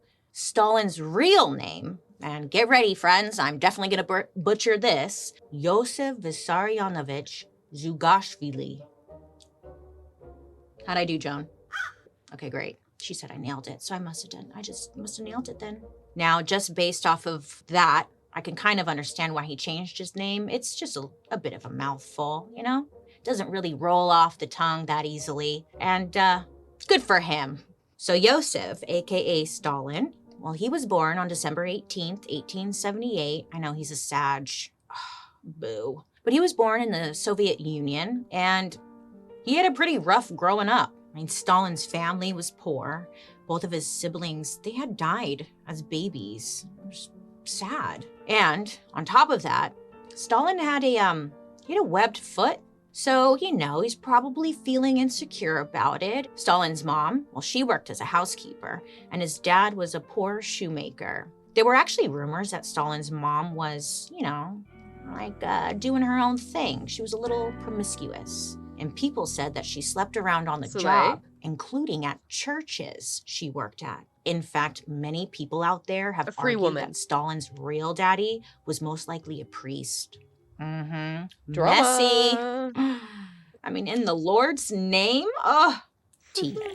So this alone kind of says a lot, and it really sets the stage for the rest of his life. I mean, you think this is messy. Buckle in. Of course, like, these were the good old days before paternity tests existed. So honestly, nobody will probably really know who Stalin's dad was. I don't think it matters at this point. But what I'm getting at is this may have been a source of trouble for Stalin himself because, you know, he had daddy issues growing up, probably all of his life, actually. So when Stalin was only 5 years old, his dad left the family to go work in a factory, and it really wasn't a choice of his. His dad was thrown out of town by the cops, and this turned out to be maybe the best option because Stalin's dad was actually a raging alcoholic, and I guess he would get pretty violent. Before he left the family, he would regularly beat his wife and young Stalin. So yeah, not ideal from the start. And the cherry on top of this crap sundae is that around the same time, little Stalin, he caught smallpox. Now, smallpox is usually a serious and deadly infection back then. Yeah, if you got smallpox, it was like a death sentence, really. And I don't know, maybe it was Stalin's name, but, you know, he ends up surviving, and he's left with scars all over his face and body. So when Stalin goes back to school, you know, instead of the kids being like, wow, you survived? Holy shit, way to go. Instead, his classmates, they end up bullying him, you know, calling him Pocky because he had pox scars all over his face. So I feel like Stalin really didn't have a safe place to go. Everywhere he went, it was just bullying and toxic. Honestly, those people shouldn't have been bullying him because look what he becomes, a dictator. So I hope they feel good about themselves, those little asshole kids. So from a young age, Stalin is... Yeah, look at what you did. What the fuck? is being raised by a virtually single mother who coddled him, but also she would beat him too, like pretty badly. And apparently Stalin's mother was obsessed with her son becoming a priest. This was because being a priest could lead to you becoming a bishop. I mean, not only did they have major clout in the religious community, but they also had a lot of political influence. So this was essentially like a fast track to becoming a household name, even if you came from nothing like Stalin. So his mom is like, fuck yeah, do it. And honestly, I really didn't see this next part coming. And I guess neither did he, actually. At the age of 7 years old, little Stalin gets hit by a horse-drawn carriage. Yeah, and get this, it not just once, but on 2 different occasions. And I was sitting there like, damn, how does that even happen? You know, because you would hear it coming, right? Okay, well, maybe he needed glasses. I don't know. But because he got hit not once but twice, Stalin had suffered injuries to his legs and his left arm, and they never fully recovered. For the rest of his life, he would never be able to lift or hold items straight, which is a bummer, you know? Now, if you ever look up pictures of Stalin as an adult, you always see him with his arm like tucked into the front of his jacket. He's always like this. And honestly, I was like, oh, that's just what a man in power does, I guess. You know, whatever. But he actually did it because it was the arm that was injured and he was like really insecure about it. So he's just trying to hide it. Little fun fact, huh? He got hit by a horse and carriage and this is his pose now. It's a lot, right? On top of having a webbed foot, 2 dead siblings, a lame arm, a scarred face, an MIA alcoholic daddy, a helicopter mom, and a whole bunch of bullies. On top of all this, Stalin was also small for his age, and he would never grow past 5'4". You know, it's just like, ooh. I guess this is the combination of how to make a dictator. This is it. Ugh. Sugar, spice, and nothing nice. This is the combination to make a dictator. Oh, and a mustache. Throw that in there. Him being 5'4", more than anything else, really got to Stalin, you know, very insecure. And as he got older, he would start wearing platform shoes, like lifts in his shoes, to make himself just seem a little bit taller. And I mean, honestly, I get it, you know? Stalin must have felt like he was dealt a shitty hand, and as an adult, he wanted to prove everyone was fucking wrong. He was the man of frickin' steel, goddammit. Well, at age 16, this is when things really shift for Stalin. He goes full circle from being bullied to now being the one who's doing the bullying. I mean, he wasn't gonna let anyone walk all over him any longer. Hurt people hurt people. It's always the people who get bullied the most who are the worst bullies. You hate to see it. But then he like went from bully to like power hungry dictator, so And this is when he starts getting into trouble with school authorities. And his classmates obviously weren't a big fan of him either, because he was bossy and rude to everyone. But despite this, Stalin's grades were good enough to graduate at the top of his class in July of 1893. And everyone just kind of overlooked his red flags. And then Stalin decides to make his mommy's wish come true by getting into Tiflis Theological Seminary School, where he even got a scholarship. Now, this was huge for Mommy Dearest, okay? She was like, oh my God, it's happening. So she starts working overtime to help him pay for the rest of his education. And Stalin also does his part by working as a choir boy on the side, you know, to make a little bit of coin. And another little fun fact here, I guess Stalin, apparently he had a really great voice and he was a really good singer. I mean, so much so that he even sang at weddings. Yeah. Could you imagine? Could you imagine being at like a wedding or realizing later in life that Stalin was your wedding singer? You're like, honey, no. Did you know? Ain't no way. Like, oh wow. I wonder if there are pictures of him out there singing at a wedding. Let me know down below in the comment section. I want to see. I guess he crushed it at this choir boy gig, and it paid 5 rubles a month. It doesn't sound like a lot, but in today's money, that's like $900. I know. I'm like, damn, I'll be a choir boy. I mean, they're only allowed to be 16, but I'll figure it out. $900? Anyhow, when you're 16 years old, which Stalin was at the time, you know, $900 is a lot of money for a 16-year-old. So he's like, he's doing good. Anywho, I guess Stalin's real dad somehow got word that his son was making some serious money. So his dad would show up to Stalin's school and like harass him, which oddly enough, I guess he did this pretty often. His dad didn't want his son to get an education, so he'd just show up and be like, boo, you suck. I know, I was like, okay, these people are fucked. Well, one day, Daddy Dearest showed up outside of Stalin's school and demanded that Stalin give him money. And it's like, why, Daddy, why? Well, Stalin's dad felt like it was owed to him. I guess his dad had the mentality of like, hey, I brought you into this world, so you owe me money, you know? But teen Stalin was like, shut up, Dad, and told him to leave before he ended up calling the school police, which he ended up doing, and they got him removed, his dad. And good for him, right? Stand up against that shithead father of yours. So going to this Tiflis school honestly changed Stalin's life in ways that you probably aren't thinking. I mean, for starters, it was very well known, so it drew in a lot of the wealthy kids. And for the first time in his life, Stalin was rubbing shoulders with elite, well-educated people and was being introduced to, fads and stuff, like communism. Yeah, he's like, what's that? I don't know. Communism is the idea that there should be no class distinctions between people and that everything, meaning money, food, land, should be shared between everyone equally. Attaching himself to communism at this time was a big middle finger to the system, but also it was extremely dangerous because Russia was still a monarchy and had a czar. In other words, like a king sitting on the throne. Still, Stalin was indeed the man of steel. Honestly, he did not give a shit what anyone thought. So a couple of years into seminary school, Stalin's rebellious nature starts to get the best of him. Instead of studying scripture like he was supposed to, he gets his hand on a little book called The Communist Manifesto. This book was written by a guy named Karl Marx, who constantly challenged capitalism and the idea of kings, saying that they were not good for the people. Now, at the time, this was such a hot take that it became illegal and forbidden to even read this book. Now, this had a huge impact on Stalin, and it showed him that, hey, wait a minute.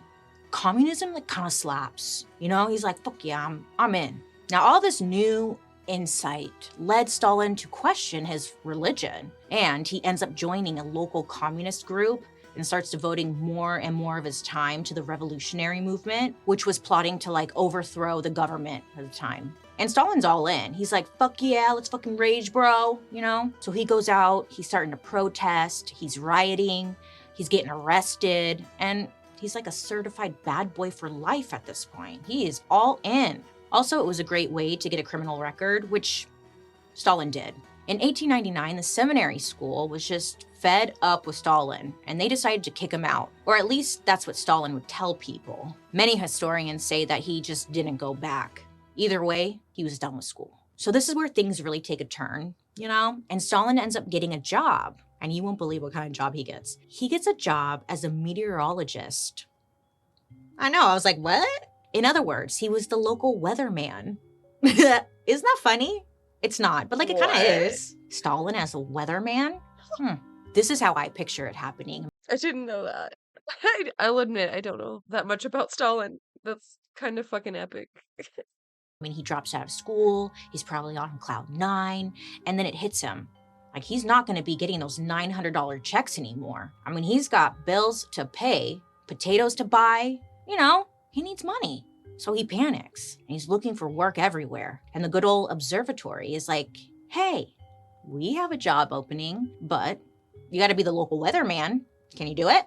And Stalin is like, oh my God, yeah, I love weather. It's my favorite. Stalin seemed to be a jack of all trades, really. He's a weatherman. He's a singer. What else is he? He's a lot of things. And to add another thing on the list of things, thank you, he was also an aspiring poet. Yeah, before he started professionally murdering people, he was a poet. And he published them under the pen name Sosolo. And his poems were quite surprising. It was nothing I'd ever expect. It was a whole lot of blossoming flowers and glimmering clouds. It was so beautiful and quite emo. He was very in his feelings. Anywho, this observatory job turns out to be a really great gig for him, mainly because the observatory happens to be the perfect place for illegal Marxist meetings that Stalin starts holding there. It was a great place to hide his growing collection of forbidden literature as well. Nobody would know. It was all a secret. Well, by the next year, Stalin is a huge part of the communist underground movement.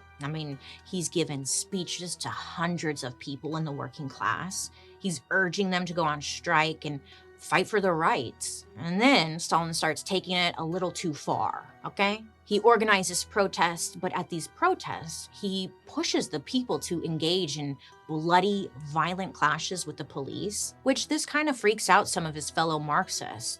They're like, come on, bro. I thought we were just protesting, chill. They thought he was getting a little too extreme. So at this point, a lot of them ended up stepping away and backing off. In 1901, just a year later, the observatory gets raided by the Russian police. They caught on. Stalin, he manages to escape and doesn't get arrested, but because of this, he ends up losing his job. And it's at this point that he decides to go all in. He's like, you know what?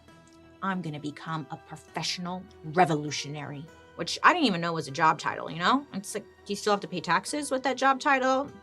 Whatever. But he ended up doing this by writing articles about politics and organizing rallies. But he pissed off a ton of leaders along the way because he was the source of a lot of bloodshed. When he started to feel like he was no longer welcome, he was kind of like, whatever. And he would just pick up and move to another town and just start all over. Nobody was stopping this guy. You see, Stalin's main goal was to be a revolutionary force who represented the everyday person. I mean, screw the upper class, right? He's like, hey, you guys, screw those snooty bitches. Bailey's looking mad pro-Stalinist right now. I imagine that will change. And everyone's like, yeah! And he had the same plan over and over again to get rid of the people in power. And this is when Stalin shows up on their radar. And because people in power, you know, they no likey overthrow. They don't want that. Who is this guy? They're keeping an eye on him. On March 9th, 1902, Stalin helped organize a demonstration that got, let's say a little out of hand. Here's a little background. There were 400 workers who were abruptly fired by a petroleum company. The company said the cause for the firing was that these people were participating in revolutionary activities, and this company wanted to stay in good graces of the king. So the workers demanded to not only be rehired, but now they wanted more pay and fewer working hours, among some other stuff. These people are outside this big petroleum company just protesting and making all sorts of noise. Stalin initially was getting all involved by secretly printing and passing out pamphlets, just really stirring that pot. But then he got more bold with his actions, getting nearby railroad and dock workers to come support the protest. Eventually, Stalin was able to get about 6,000 people to come out and support the workers. Which, when you hear it, you're like, oh, good, they deserve more money. Good for them, right? But I mean, this really goes to show how Stalin's power could have gone in two different directions. I mean, he could have been amazing for the world with all this power, right? Or he could just be... Could have been so cool. It could have been so cool. Why do you have to go and fuck it up, man? You could have done so much good. Fucking evil. It's like, which way you gonna go, bro? I think we know, but either way, he must have been charismatic as hell because he convinced thousands of people to just rage against the authorities. So the police and Marxists were just at each other's throat. And this is when the military is called in for support. Of course, they're on the side of the police, and tension, it just is building up, it's escalating, all thanks to Stalin, who by then was now leading the march. Now he's getting people all riled up and ready to fight, and we've seen how this goes down. It only takes one person throwing a rock before a shot is fired, and pretty soon there was indeed a rock thrown, leading to complete chaos. Everyone went crazy. Now, what was supposed to be a protest for workers' rights turned freaking deadly. Lethal force was unleashed to suppress the mob. Bullets were flying everywhere, and eventually, when it all came to an end, 15 people were dead in the street, and 54 more were left wounded. Somehow, this man of steel, Stalin, managed to dodge the bullets, but his fellow Marxists were horrified by how the event had gone down, and also just how Stalin had behaved in general. But little did they know, this would only be the beginning of his long, blood-soaked trail to power. So these 15 deaths, they were blamed on Stalin, who then was arrested and sentenced to exile in Siberia in 1902. Now, Siberia is above Russia. It's like the Arctic. I'm talking North Pole level. It's a huge, barren tundra. And my mind instantly went to that moment in Aladdin, where he's in the sand dunes and there's just nothing around and he gets left there by Jafar. Yeah, And as a kid, I was like, oh my God, Aladdin, how are you gonna get out? Oh my God. Sometimes exile literally meant that they would just drop you off in the middle of nowhere with nothing. Like no coats, no mittens, just you against the elements. And then when they drop you off, they're like, Hey, good luck not dying. See ya. Sometimes when you were sent to exile, you would be sent to like work at a camp and forced to do hard labor for about a year or more. So what I'm getting at is making it out of Siberia was pretty rare. And to most people, exile really just meant it was a death sentence. But of course, not for the man of frickin' steel. Jeez, this guy. Stalin gets to Siberia, right? They drop him off. And after just 1 month, he's like, it sucks here. And he starts plotting his I don't like it here. Escape. First of all, he knew that he would need more clothes because he was left there with just the ones on his back, and it's freezing as hell. Well, hell's not freezing, but you get it. It's cold as fuck. So he manages to get a letter sent out to his mom asking for help. Yeah. He's like, Mommy, please, can you send me a jacket? I'm freezing. And he sends it off. It takes a minute, but she actually comes through. And boom, phase 1 complete. Check. Coat. Got it. Then Stalin's like, okay, well, now I need to find a way out. Maybe a driver of some sort. Not for a car, of course. A driver for something called a sledge. A sledge is a sled pulled by horses that many use for transportation. So Stalin found himself some, grizzled Russian driver who could drive him out of there, hopefully, and he wanted to be paid in vodka. I mean, what a freaking bargain, right? Great. Coat, check. Driver, check. Stalin's like, okay, well, the only way I could really escape was to have some kind of disguise, because maybe he'll get recognized. I mean, at this point, he was pretty well known. The authorities knew about him, and also it didn't help that he had a pretty distinct look to him. I mean, his skin, the arm, 5'4", he just kind of stuck out like a sore thumb. So he made it a point to travel in disguise. Pretty smart. Now, not a lot is known about what disguise he chose or how he disguised himself. But in my mind, I just picture him wearing those glasses that have the nose and mustache attached, And he's probably thinking to himself, Stalin, you freaking son of a bitch, you really done it this time, okay? No one will suspect a thing. So, with his toasty jacket from his mom, a disguise, and his trusty drunk driver, Stalin rides to freedom, and he actually escapes from Siberia. Now here's the craziest part. This wasn't a one-time event. Between April 1902 and March of 1913, Stalin was exiled to Siberia not once, not twice, but 8 different times. Yeah, all because of his revolutionary activities. And well, that's what I call determination. Each time, I'm talking 8 different times, he somehow managed to escape. I'm telling you, this guy, you could not stop him. For some reason, he never got into serious trouble or was even punished for this. For all the things working against him, I mean, he would not give up. I mean, deep down, he knew he had bigger plans to achieve. And he was like, I am going after my dreams in life, okay? No one's gonna stop me. 1905 was a big year for Stalin because he makes an important friend and also what he would consider his mentor. Now, this guy's name was Lenin, as in Vladimir Lenin. Now, if you don't know who this guy is, he was essentially, he was big time in Russia. He was an influential writer, thinker, and politician. In fact, Lenin was the star of the extremist political group at the time, the Bolshevik Party.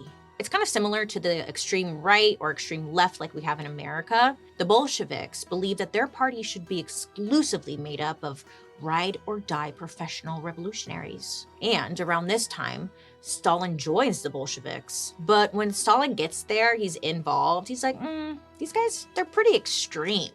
I like it. I mean, they were focused on seizing power by any means necessary, and Stalin loved that shit. Because the Bolsheviks were an up-and-coming group, they really needed money and turned to crime in order to finance it. Stalin did not shy away from this idea, and he took over running the Bolshevik newspaper, where he wrote articles rallying the people against the king. Again, this was very dangerous territory here, And then he gets some major street cred by helping out his mentor, Lenin. You see, Lenin, he was actually wanted by the Russian government, and Stalin was there to help him escape. I mean, at this point, he was pretty much an expert at escaping, you know? I think we can believe that.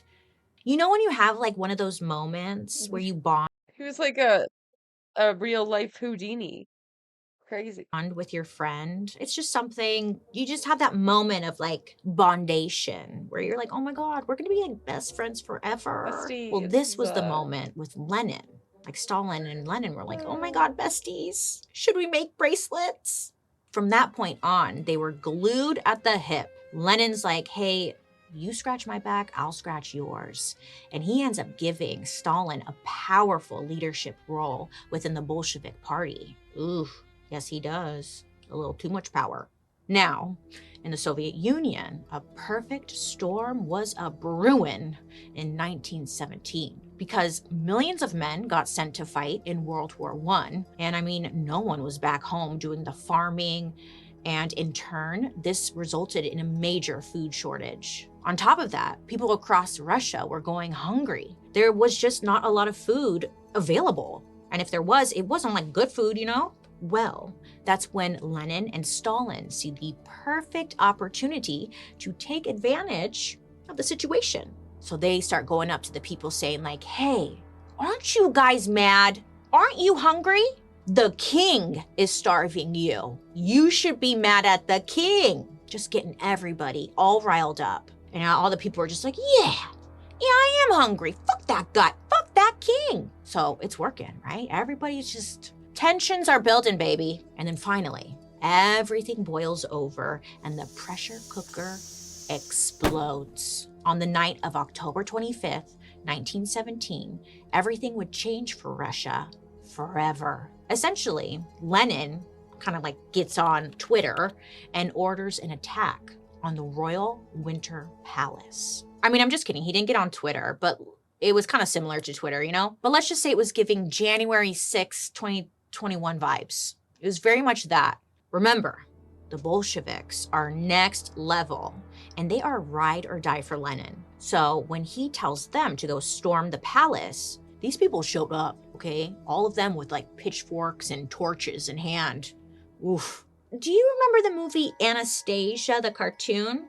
Well, maybe you can guess what happens next because it's in the movie. Oh, I know. I love that movie. The soundtrack, it's a banger. So the mob of angry Bolsheviks and hungry peasants, they stampede through the royal guards and they end up taking that palace by force. An American named John Reed actually traveled to Moscow as a journalist to cover like what was happening. And because of this, we have firsthand account of this very night. John wrote, quote, like a black river filling the street, we poured through the red arch of the palace. One man was strutting around with a bronze clock perched on his shoulder. Another found a plume of ostrich feathers, which he stuck in his hat. The looting was just beginning, end quote. What's up with the guy with the clock on his back? Okay, get that clock, sir. Sure.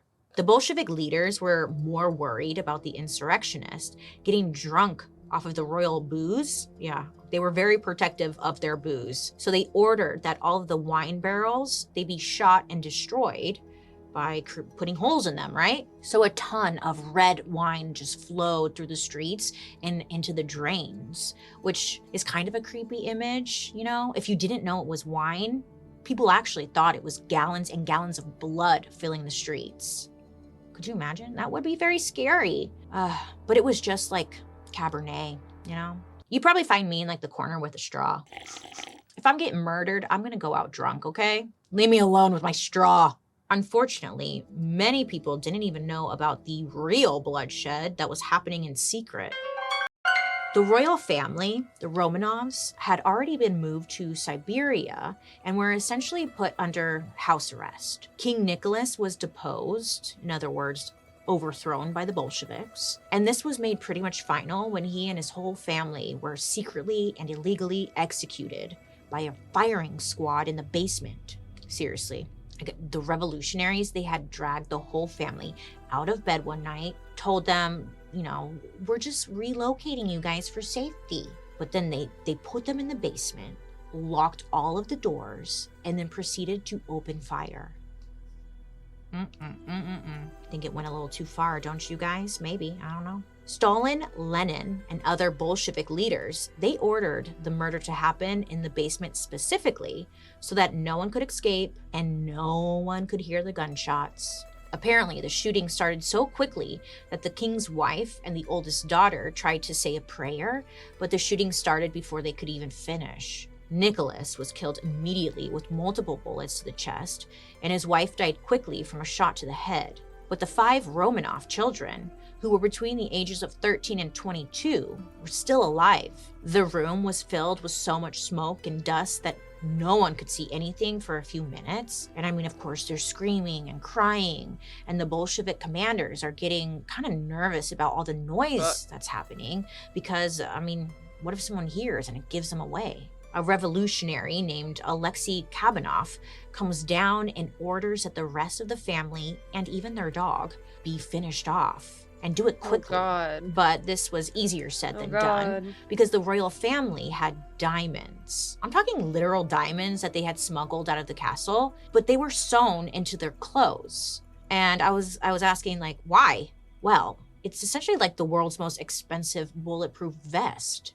Diamonds. Yeah, it could save you from a bullet. So Stalin's men are shooting at the royal kids and stabbing at them with their bayonets. Long story short, it's a long, painful, drawn-out death for all of them.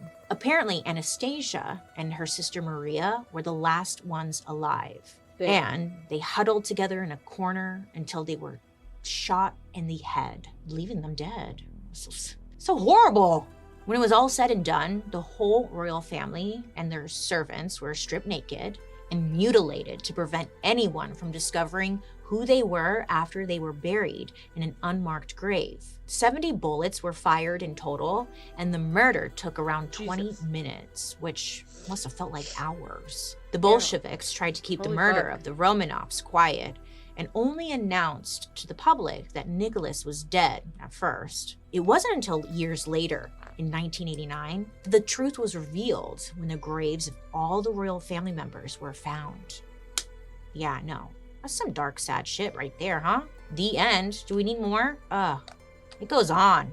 So yeah, that's how the monarchy that had ruled Russia for about 300 years came to an end in one night. Wow, ain't that some shit? I mean, that alone should tell you how powerful Lenin and Stalin's following was. I mean, they orchestrated what would become known as the Russian Revolution. And I mean, baby, it was only the tip of the dang iceberg, okay? The revolution plunges the country into a bloody civil war that goes on and on for the next 4 years. Historians believe that between all of the fighting, the starvation, and the lack of any protection from authorities, up to 12 million people were killed. 12 million people were killed. Bitch. Huh? What? Yeah, 12 million. And now, with the king dead, I mean, the whole country was up for grabs. There was no one in charge. There was no leader. Anarchy, baby. And some people, like the revolutionaries, felt like this made Russia the freest country in the world because no one was in power to enforce any laws. So, like, if you wanted to rob a bank, there would not be any consequences. I want to change my background. I'm just going to take everything down real quick. And all of this kicked the door wide open for Stalin to step into the spotlight, baby. It's my moment. I'm a star. And baby girl Lisa, that star, it shone bright. In 1922, Stalin, he got a big promotion and was elected to the position of Secretary General of the Communist Party. I know, it's like, what does that even mean? I don't know. This was the position that provided Stalin all the power he needed to become a dictator. Oh shit, you know? But even though he was in this high up position, people still underestimated him. He was so anti-academic that his colleagues looked down on him and they were like, dude, shut up, you're dumb, you know? But Stalin, he's like, I'm not listening to that noise. I don't need you. Shut up. He really thought of himself as a man of the people. And this is what seems to be the secret sauce of getting into power, you know? Convincing the people that, hey, I'm just like you. I go to the store too. I walk my dog, you know? I was kind of thinking about it, and I was like, he's giving me Andrew Jackson of his time. Do you remember the Andrew Jackson episode? He was like, I'm for the people, and then he went psychotic. I don't know, just think about it a little bit. You don't have to agree, but okay, moving on. When he was in the position of Secretary General, Lenin relied on Stalin more and more. And this is because it turned out that Stalin was kind of a genius when it came to managing and inspiring big groups of people. And not only that, Stalin knew in his little mind that if he controlled the people under him, like the workers, he could, most likely would, control the whole organization. So let me tell you, there was a strategy behind his madness. He was pretty smart. So Stalin starts placing people in certain areas to really benefit him and only him. And because of this, it gave him more power and more control. You know, he was just playing chess with these people, like, if I move my guy here, then that guy can't come here, you know?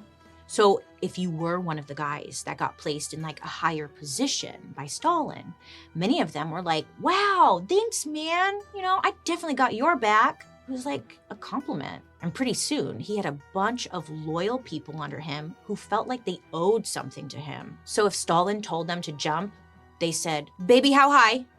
You know, nobody asked questions. So it wouldn't take long for the Bolshevik Party to realize what was really going on under their nose. They were realizing that Stalin, maybe he was holding way too much power over their party. And once they truly realized this, it was too late. I mean, Stalin already had his loyal people in place, which meant that his power was set in stone. In 1922, Lenin realizes that Stalin could actually be more of a problem than he was help. Lenin warned the party to remove Stalin from his position, or he could easily lead the country down a very dangerous path. So Lenin, he's basically like turning on his bestie, okay? And he's like, you know I love him, right? We all love him, but real talk, maybe he has like too much power, but I love him. We all love him, you know? A little scared. Everyone's kind of afraid of Stalin. You didn't want to piss people off and think you were talking crap on Stalin because everybody had his fucking back. It was a trap. What is Lenin gonna do? Sadly, Lenin suffered a stroke in 1923, and this stroke left him completely unable to speak. So now Lenin couldn't even like warn people, right? And then, just a year later, Lenin dies. Damn it, you know?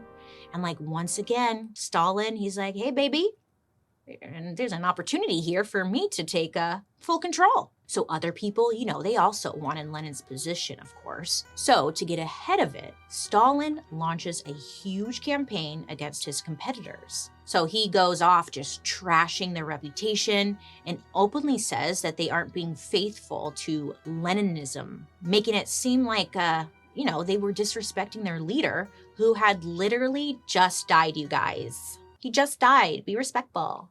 Thoughts and prayers. And because Stalin is real good at stirring that pot, you know, he's getting people to see his side of things.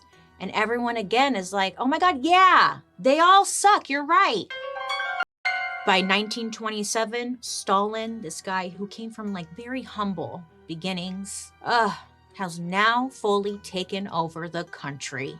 Wow. Stalin is now the undisputed leader with the ability to do whatever he wants, whenever he wants. There's a lot of photos floating around of Stalin. You know, you can easily find him. If you Google him, honestly, he's kind of attractive. Oh my God, I'm sorry for saying that, but he kind of, I have a thing for facial hair. So I was like, oh no, I kind of think he's hot. No. But he's dead and all that. So look, don't come for me. You look at the picture, you know, he's kind of cute. Anyways, that's not the point of the story. He's horrible. But also, if you Google the pictures, you're going to be like, Bailey, I thought you said he had bad skin. Why are you making fun of him? He looks great. Well, guess what? I love this for us. Guess what? Stalin, he was the queen of Facetune before Facetune was a thing. I know, right? What the hell? He literally had all of his pictures retouched professionally. And he did so because he was so insecure about his appearance. But this was really shocking to me because I didn't even think that was a thing yet, right? Well, he did it, and Stalin just wanted to put his best face forward, we can say. So once he had his headshot all glammed up, he was ready to get his hands dirty. First of all, Stalin was convinced another war was just around the corner. And honestly, he wasn't wrong. And given how bad the country performed in World War I, Stalin knew that they had to get creative if they were going to survive another war, which brought me to this theory that kept popping up over and over in my head. The theory was that Stalin wanted to create an unbreakable army to help him maintain his power during the war, right? Unbreakable army, okay? So I'm thinking like buff guys, I don't know, right? You know, an army that no other country could compete with. So what does Stalin do? Stalin, he turned to a scientist that the Soviet Union loved. They loved this guy. His name was Ilya Ivanov. He was literally a mad scientist. He was a famous Russian biologist. And he was famous for inventing something called artificial insemination. You know, right? His artificial insemination technology was mind-blowing to them. I mean, people were obsessed with Ilya. He used it for breeding different types of farm animals and dogs and birds. But he became most famous for breeding prized horses. So people with money, they loved his creations. But this scientist, his dreams were bigger than shooting horse sperm from a turkey baster. He wanted more. He wanted to take humans to the next level. So the Soviet Union leaders, like Stalin, made sure Ilya had money for his passion projects. And his biggest one at the time, this man wanted to create a human-ape hybrid. Human-ape hybrid, not lying. Like some real Planet of the Apes shit. He was working on it. So Ilya was using his artificial insemination techniques to combine the sperm of humans and different types of chimpanzees. I guess he did some experiments where he would artificially inseminate female chimps with human sperm. Okay, hot. And the Soviet Union leaders thought, once again, this was an opportunity for them. If they took these ape men creations, right, and trained them to carry a gun, they could become soldiers in their army. Idea!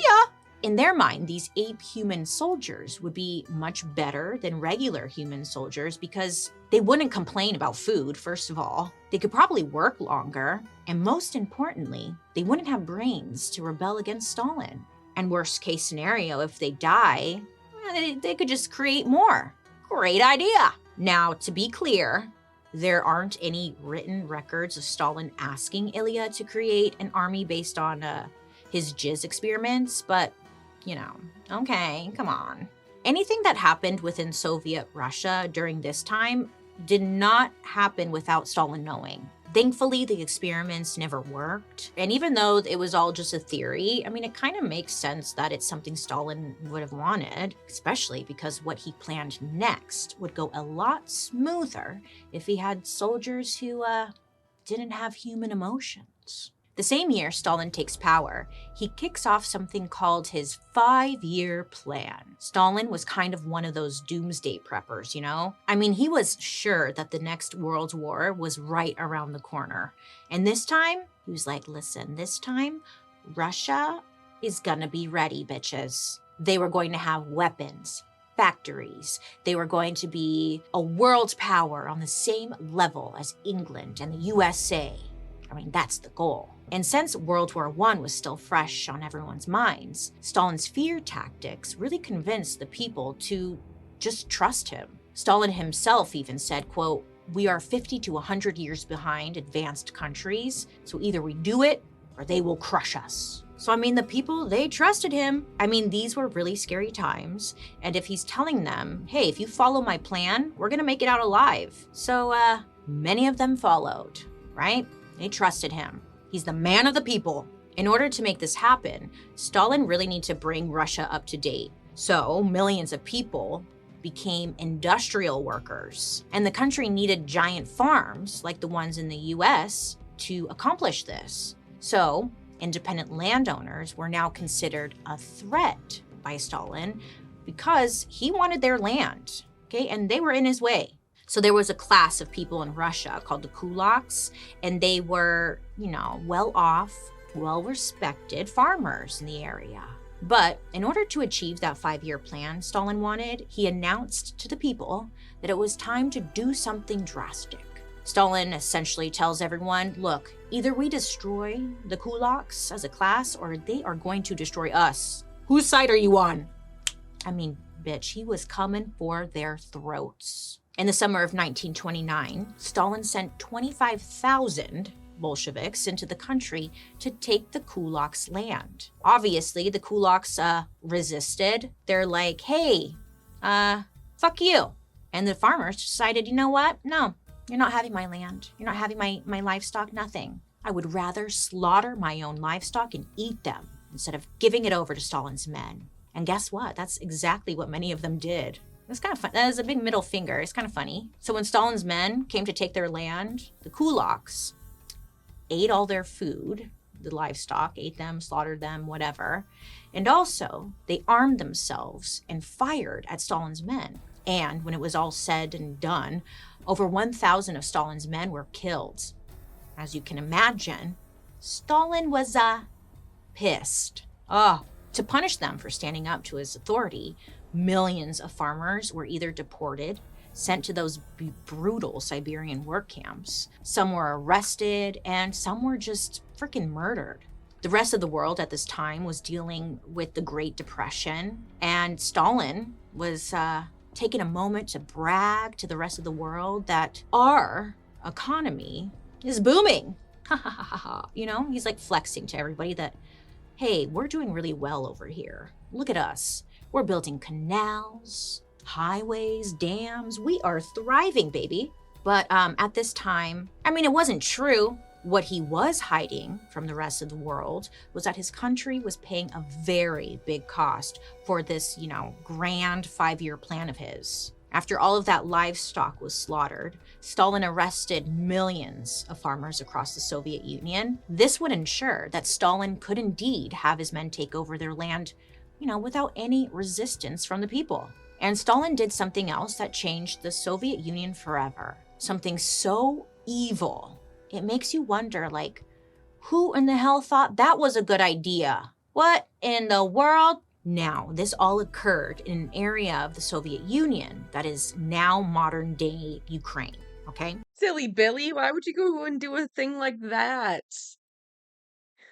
Got it? Good. Stalin didn't just arrest the farmers and take over their land.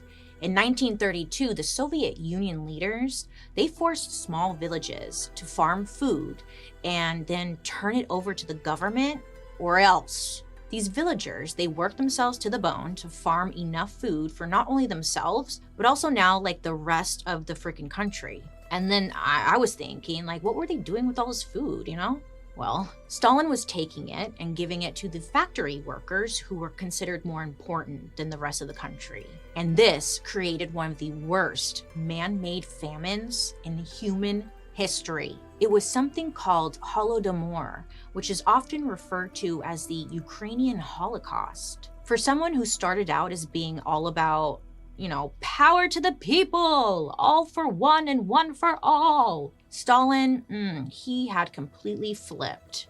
He wasn't playing games anymore. He was here to send a message. If I don't have the power, then I'm going to get rid of anyone who tries to stop me. And this applied to the whole country. And they were about to pay the price for his power-hungry agenda. Things were about to get much, much darker. I know, we're spiraling, but this guy is so fucked. Stalin just kept giving a new meaning to the word evil. Every time I think he can't turn it up a notch, boof, he does.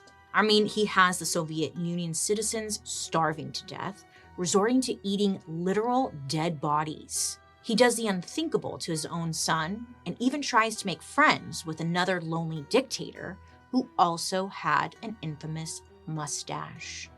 What? Huh? I know. But will he get his just desserts? Will he meet his arch nemesis, John Wayne? See, maybe that's why I'm suspicious of men with mustaches. You can't have too bold of a mustache, or maybe you're gonna be a dictator. Just saying. Will he find love? Well, we'll answer these questions and so much more next week in part 2 of our deep dive on Joseph Stalin, the man of steel. You're kidding. I know, we're doing a two-parter, friends. We're doing a two-parter. This is the first time in Dark History history. So buckle in. Part 2 is even worse. Well, everyone, thank you for learning with me today. Personally, I learned a freaking lot. I had no idea, right? Remember, don't be afraid to ask questions and, to get the whole story, because you deserve that. I'd love to hear your guys' reactions to today's story, so make sure to use the hashtag #DarkHistory over on social media so I can follow along. Join me over on my YouTube, where you can actually watch these episodes on Thursday after the podcast airs. And also, while you're there, you can check out my murder, mystery, and makeup. I hope you have a good rest of your day, you make good choices, and I'll be talking to you next week. Goodbye. This is pretty good. Dark History is an Audio Boom original. This podcast is executive produced by Bailey. Oh, I think it's time for the feminists and anti-feminists play truth or drink. I don't know if I have energy for that. It's 9 minutes. We can do it. Why do you hate women? I wouldn't say I hate women. I just believe in certain roles. Oh my god. I wouldn't say I hate women. But... Hi. Hello.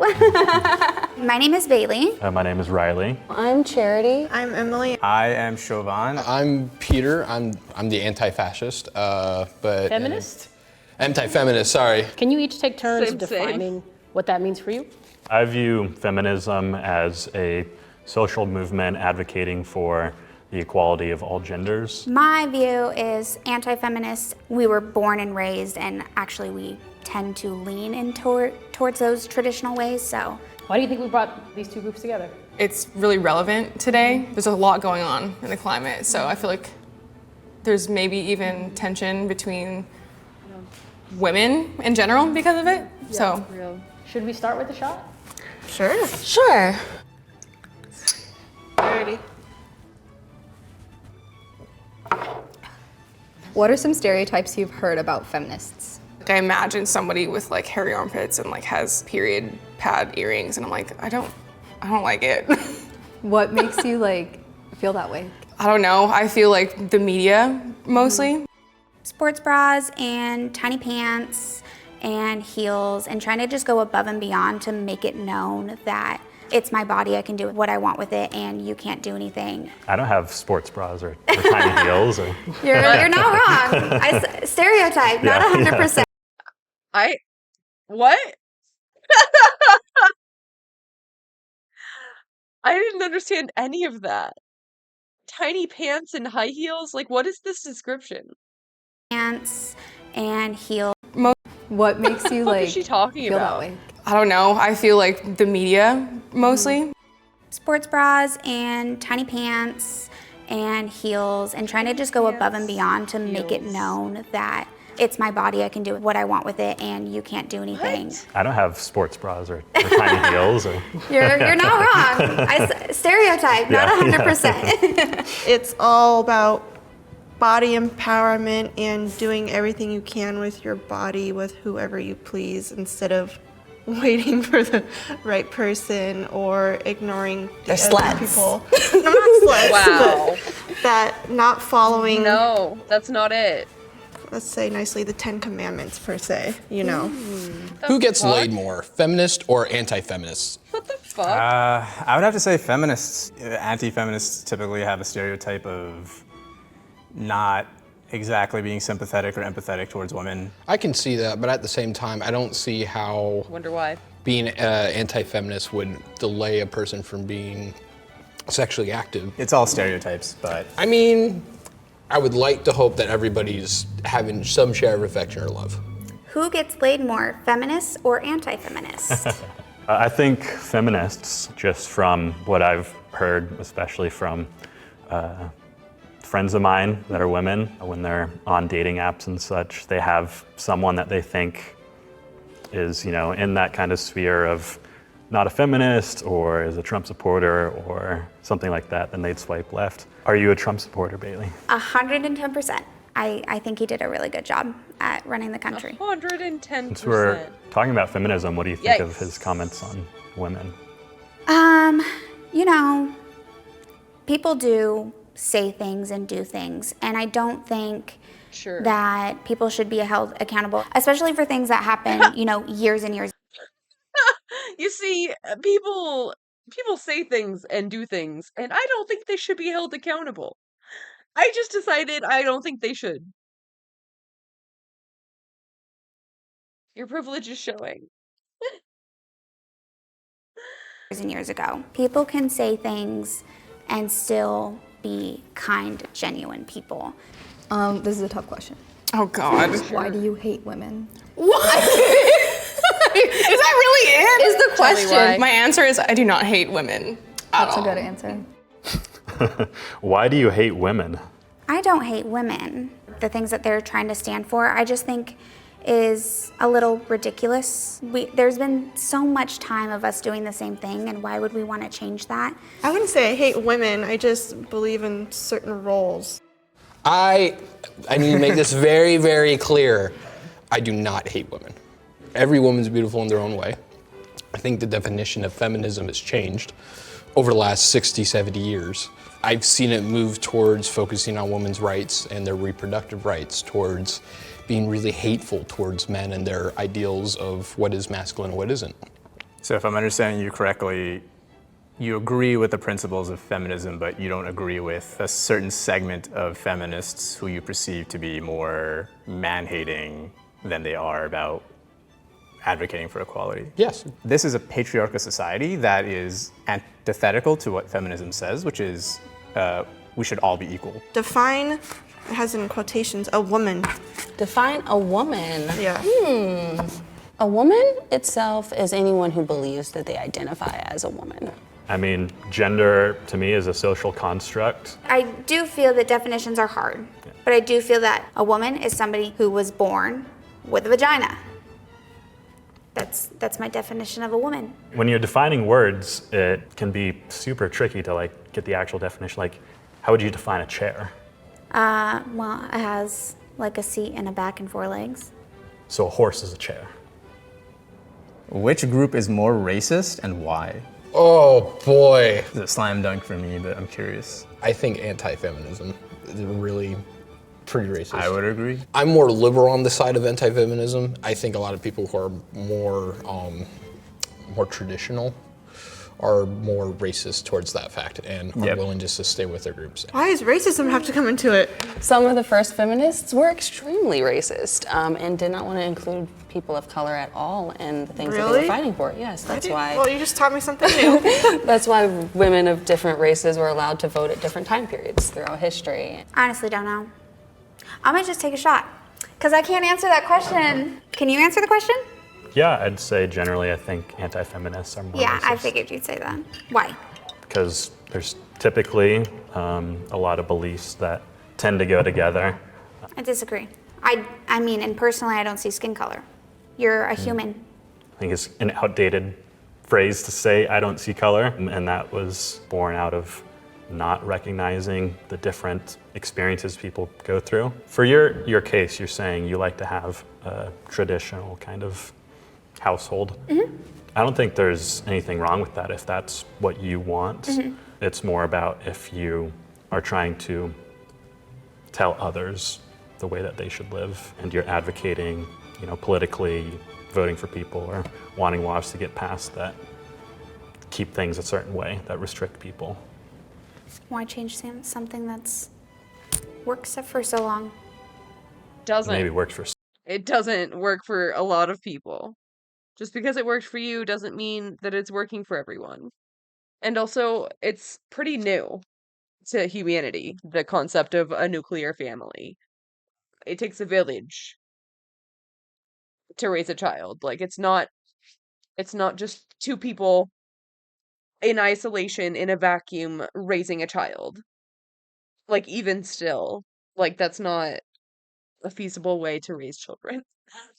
Not healthy ones, anyway. Some people. What are feminists not getting right? It's not about us versus them.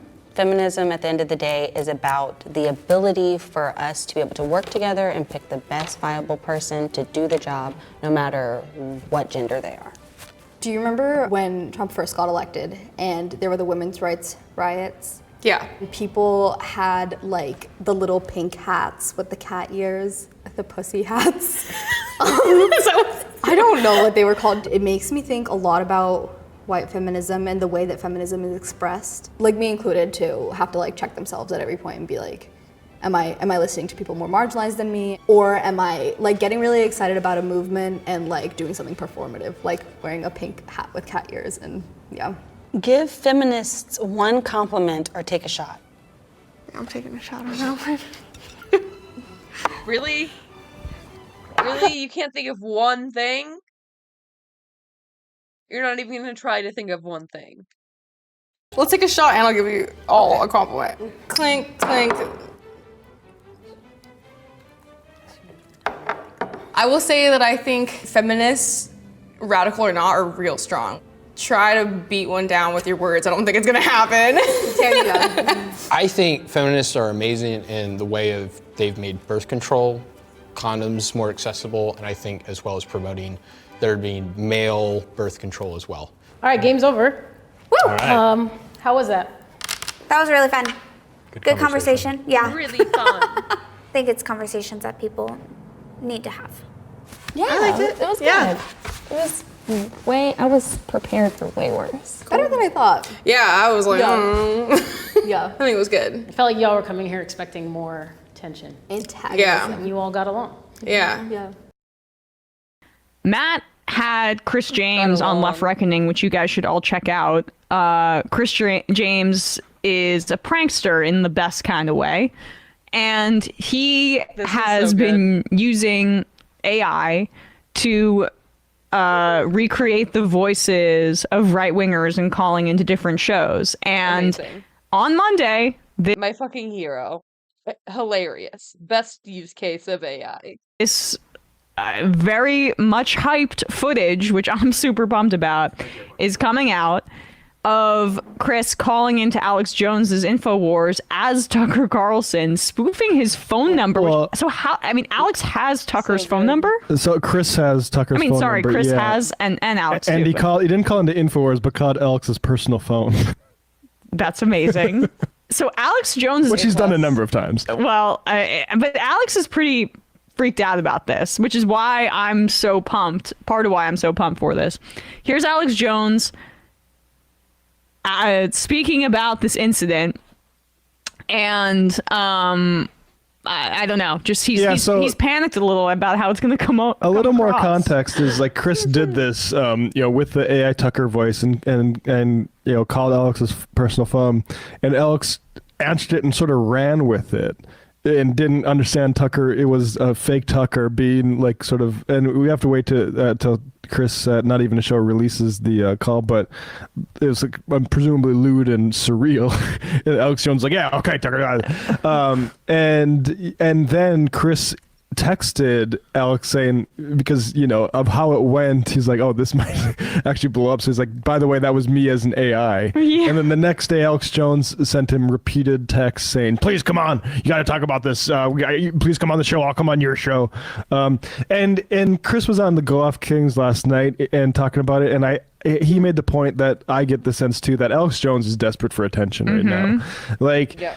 Chris also said like he hasn't been even getting like the waves of InfoWarriors followers that will come. Like, sad. I mean, he's been going on Crowder's show a lot. He's desperate for attention. So I just want to put that context here. We're going to give him a money little bit, probably, because there's a lot. Yeah, he needs to pay back. Agency, because what he did, spoofing someone's number and then doing that in many jurisdictions, is a crime. Now, I don't think Tucker Carlson wants to press charges. I just this. I really like. The left is so lacking in comedic value. I mean, we're all so high on our own supply and worried about offending everybody, I guess. That's what the right's always saying. And then he's essentially saying, this is illegal. Yeah, like this guy who Glenn Greenwald was promoted as a free speech martyr, now immediately musing about using the law to go after somebody who pranked him. Yeah. Free speech. Agency, because what he did, spoofing someone's number and then doing that in many jurisdictions is a crime. Now, I don't think Tucker Carlson wants to press charges, but you need to come on the air and need to explain your intent was not to be mean. Because he says he's pointing out the dangers of AI here. Fine and dandy. But you're kidding. It's serious. He's like, you have to prove it to me that you weren't trying to be mean to me. You hurt my feelings, and I need you to prove that you weren't trying to bully me.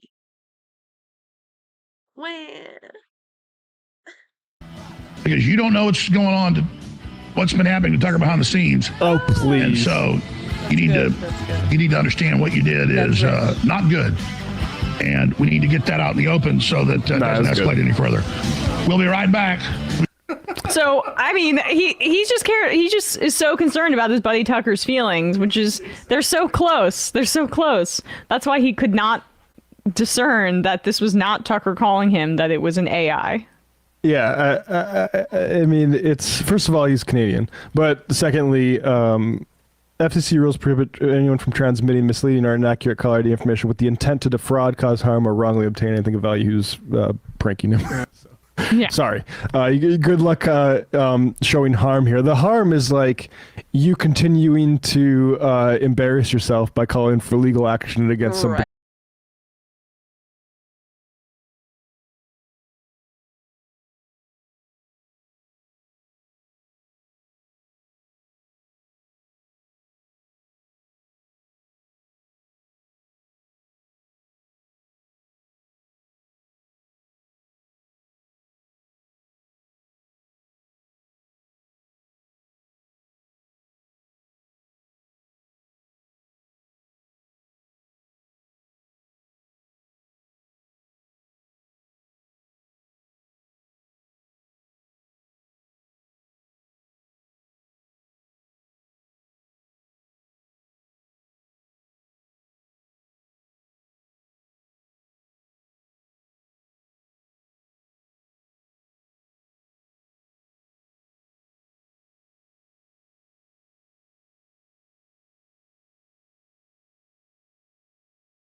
there for me when I am low.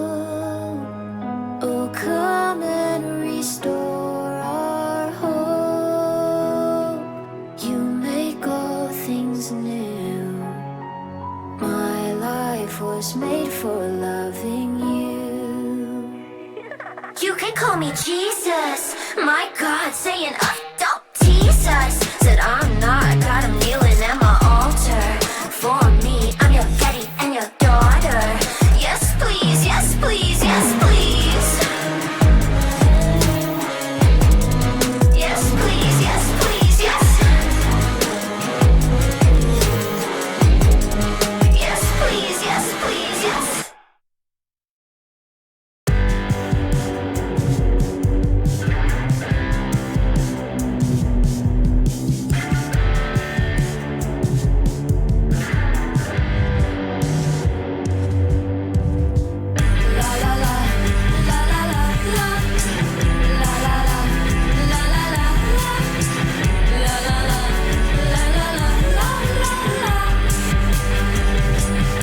Now if you want higher wages, I tell you what to do. You gotta talk to the workers in the shop with you. You gotta build you a union and make it strong. Yeah, if we all stick together, it won't be long. We'll get shorter hours, better working conditions,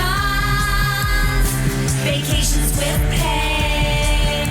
Yeah, we can go to the seashore. It ain't quite this simple. I better explain just why you got to ride on the union train. Cause if you wait for the boss to raise your pay, yeah, we'll all be awaiting till the judgment day. Yeah, we'll all be buried and gone to the heavens. And old St. Peter, he'll be the straw boss then. Now you know you're underpaid. The boss says, no way. They speed up the work till you're about to faint. You'll be down and out, but you ain't beaten. You can pass out a leaflet and call a meeting. You can talk it over and speak your mind and decide to do something about it. Yeah, you got a union now and you're sitting pretty. Put some of the kids on the steering committee. The boss won't listen when one guy squawks, but yeah, they gotta listen when the union talks. Oh, they're gonna be so lonely when the union decide to walk on them. Suppose they're working you so hard, it's just outrageous. And now they're paying you starvation wages. You step up to the boss would yell, before I raise your pay, I'll see you all in hell. Now they're puffing a cigar and feeling mighty slick. Cause now they think they got your union licked. Well, they look out the window, what do they see? But 1,000 pickets held by you and me. Oh, now, baby, is the hardest time. The boss will try to bust your picket line. They'll call the police. They'll call the National Guard. And they tell you it's a crime to have a union card. Amazon Labor Union, here's what they found. Starbucks Workers United, here's what they found. Amazon Labor Union, here's what they found. Starbucks Workers United, here's what they found. You'll win, take it easy. You'll win, take it easy. You'll win, take it easy. You'll win.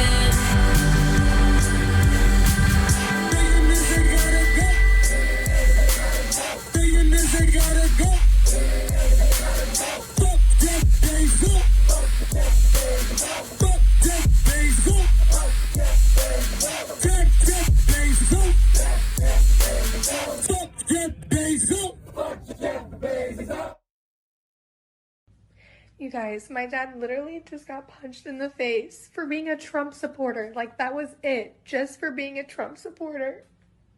And I do it again. Bop, bop. And I do it again. Bop, bop, bop. Do it again. Bop, bop, bop.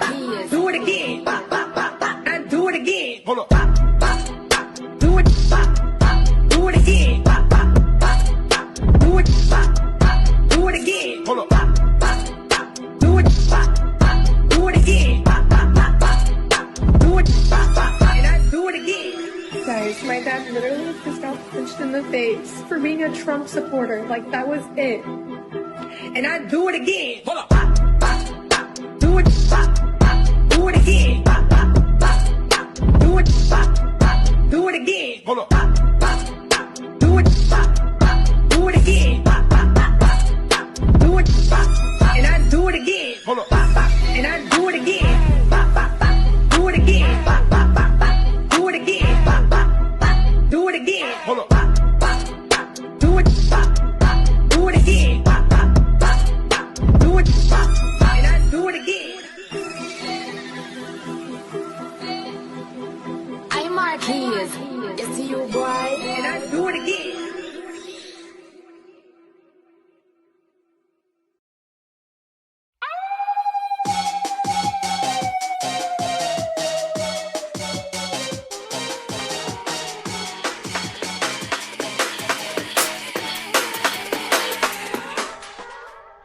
I think I need a little wiggle room to move my body and to go to Zoom. And so they think you don't know, I'll say you know, I'll say you know. You think I need a wiggle room to move my body, go to Zoom, I go to space, and then you go to Waka. I think I and when the matter let it goes on fire. And when the matter let it goes on fire. And when the matter let it goes on fire.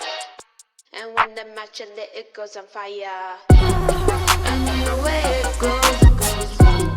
And then the way it goes, it goes. And then the way it goes, it goes. And then the way it goes, it goes. And then the way it goes, it goes. And then the way it goes, it goes. And then the way it goes, it goes. And then the way it goes, it goes. I need a little wiggle room to move my body and to go to Zoom. So they think you don't know, I'll say you know, I'll say you know. Shorty can't land.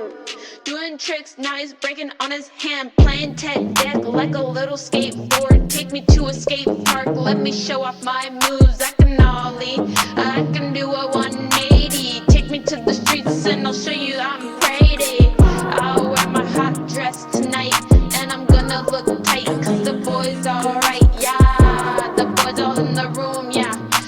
Shake your body, get to the groove, yeah. Goes trouble, I feel it in the room. Trouble, go to Zoom. Trouble, the way it goes, the way it goes.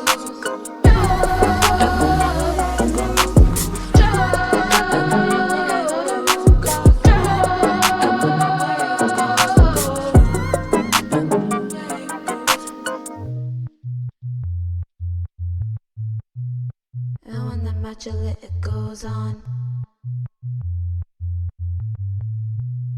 And when the match lit, it goes on. And when the match lit, it goes on.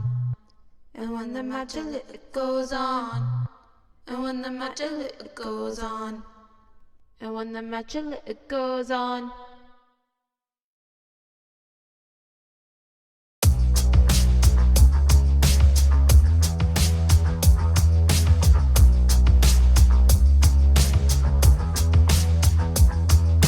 I'm so sick of the bullshit. We've been down this freaking road so many times. Oh, exquisite monotony.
Folks, it's wonderful to be back here again. Let me start on a serious note.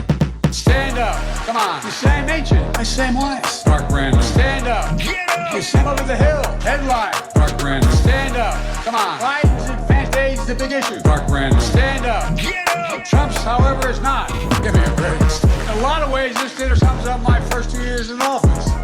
I'll talk for 10 minutes, take 0 questions, and cheerfully walk away. If you find yourself disoriented or confused, it's either you're drunk or Marjorie Taylor Greene. I love that guy. Like I often say, I love NPR because they whisper into the mic like I do. But not everybody loves NPR. Elon Musk tweeted that it should be defunded. Well, the best way to make NPR go away is for Elon Musk to buy it. That's definitely where things are headed. For sure. Stand up. Come on. You Sam Ancient. I Sam Wise. Mark Brandon. Stand up. Get up. You Sam Over the Hill. Headline. Mark Brandon. Stand up. Come on. Biden's advanced age is the big issue. Mark Brandon. Stand up. Get up. Trump's, however, is not. Give me a break. Yeah, I know. I just announced my re-election campaign. Like I often say, come on, man. But the job isn't finished. I mean, it is finished for Tucker Carlson. It's bad. It's a lot. Ron DeSantis, he was asked if he had a mandate. He said, hell no, I'm straight. I'm here. The fucking Tucker Carlson laugh is my favorite part of this whole thing. It's so deranged. It's bad. It's a lot. Ron DeSantis, he was asked if he had a mandate. He said, hell no, I'm straight. I'm here. I'm a new woman. MSNBC owned by NBC Universal. Fox News owned by Dominion Voting Systems. Is that accurate or not accurate? That is accurate. I'd call Fox honest, fair, and truthful. Then I could be sued for defamation. Stand up. Come on. You Sam Ancient. I Sam Wise. Mark Brandon. Stand up. Get up. You Sam Over the Hill. Headline. Mark Brandon. Stand up. Come on. Biden's advanced age is the big issue. Mark Brandon. Stand up. Get up. Trump's, however, is not. Give me a break. Give me a break. Give me a break, Jack. All right. Got a new Noah Miller. Oi, listen up, you filthy peasants. Noel Miller is currently on tour in the UK. His next shows are in Birmingham on May 11th, London on the 12th, and Sheffield on the 17th. He has more shows in my kingdom as well as a few in the rest of that godforsaken European Union. Go to noelmillerlive.com for more information if you need it, you pillock. Or just buy a damn ticket already. Now today, so good. Very fun, very exciting moment. We have Alina on for The Price is Wrong. Woohoo! I'm here, I live here. You live here, finally. You're on. Pog. Okay, if you're new here, we're going to engage in a fun little game of guessing the price of items. The point of this game is to check if your favorite people online are checking their cards when they swipe anymore. Today's edition of The Price is Wrong is special because it's going to be all British things.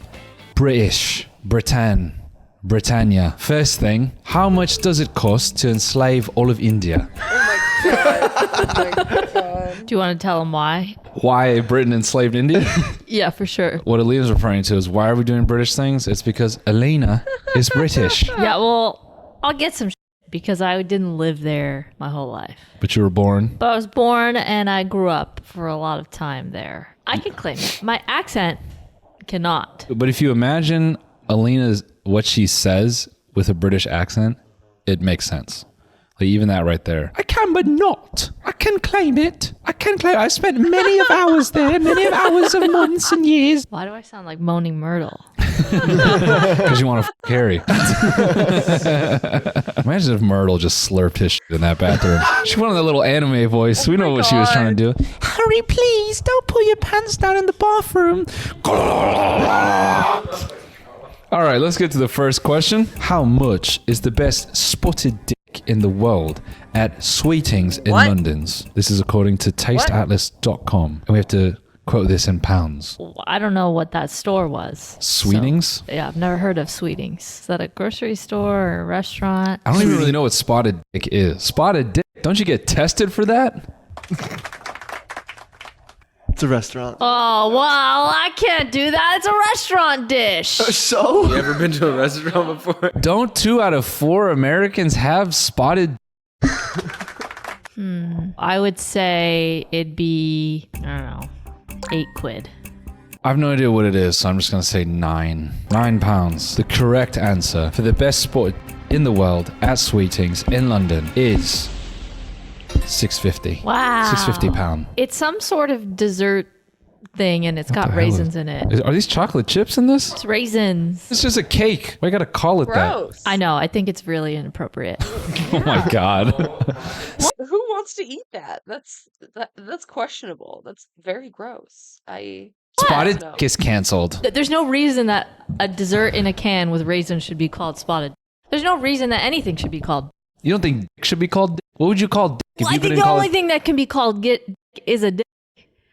But a Richard shouldn't be a dick. Sporting goods shouldn't be a dick. Dessert shouldn't be a dick. We're getting off topic here. She really is English. It's just NPR in my house. Fucking British radio. Well, it's absolutely a crime what they're doing with the word dick. They're applying it to so many things that... I think we should move on to the next. Yeah, exactly. Number 2. How much do metal braces cost? A.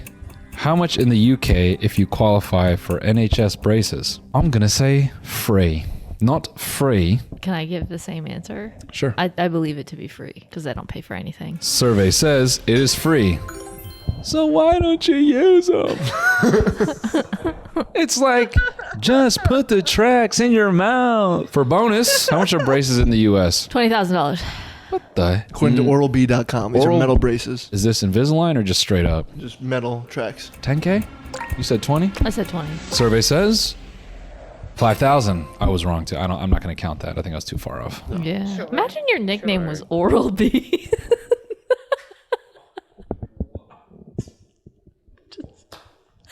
Okay, I'll stop talking. Oral B. So good to have you on the show. Moving on, number 3. What is the price of a kilogram of black tea? Kilogram is. Oh, wait, hold up. I don't know what a kilo is either. Kilo's like 3 pounds? That's a lot, A kilogram is 2.2 pounds. So that's like a lot of fucking tea. Yeah. Bleep. Gotta bleep that.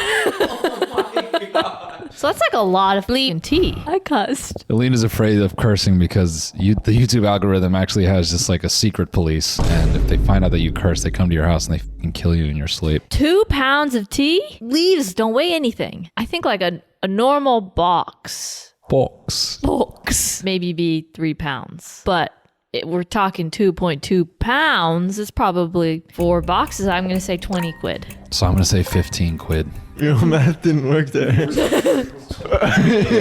The price in British pounds sterling, is 4.59 pounds per kg of black tea. Wow. So is it like counting the wrapping and the box and I'm the not sure. plastic? Because if we're going off PG tips and a nicely packaged box, Yeah. it definitely wouldn't be that cheap. I think that's fair to say. The next item. What is the price of a standard ticket to ride the London Eye? Pounds. Oh man, that's some tourist attractions.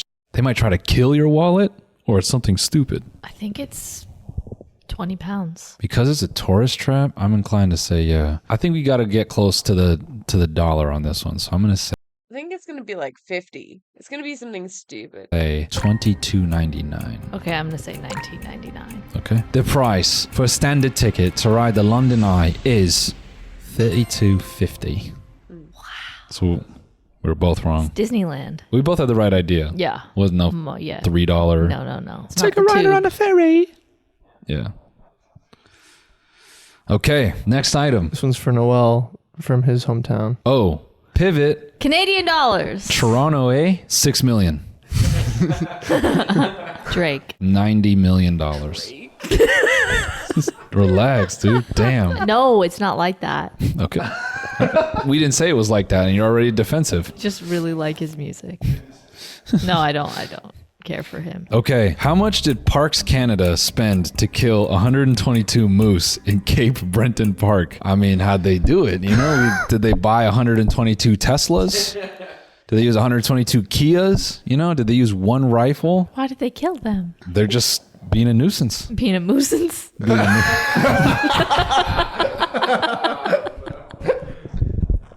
I'd say 300 Canadian dollars. 300. That's like $150 US. Yeah. How the hell do you think they kill a moose? All right, yeah, no. Dude, it's so easy. Yep, yeah. Just hit him between the eyes. It could be a dart. No, not It even. could be a tranquilizer. It could be a stabbing. It could be. It could be a stabbing. It could be a poison. The stabbing is her British consciousness. Yeah, right. You just got done. Then you just. He just stabbed the moose to death. What the fuck, dude? What the fuck? She's estimating like $3 a head of moose. No, it's got to be at least like $5,000 or something. I don't know. I don't know. Just all in the neck, yeah? Put out a bunch of ribeye and sprinkle poison Arsenic? on it. Whatever you use for poison. All right, I'm going to say they spent $30,000. Well, I actually think it's more like $100,000. Okay, I'm going 100K. Survey says Parks Canada spent. Damn. If you had to guess again, what would you guess? I would maybe say 0 because they don't seem like they would hurt animals.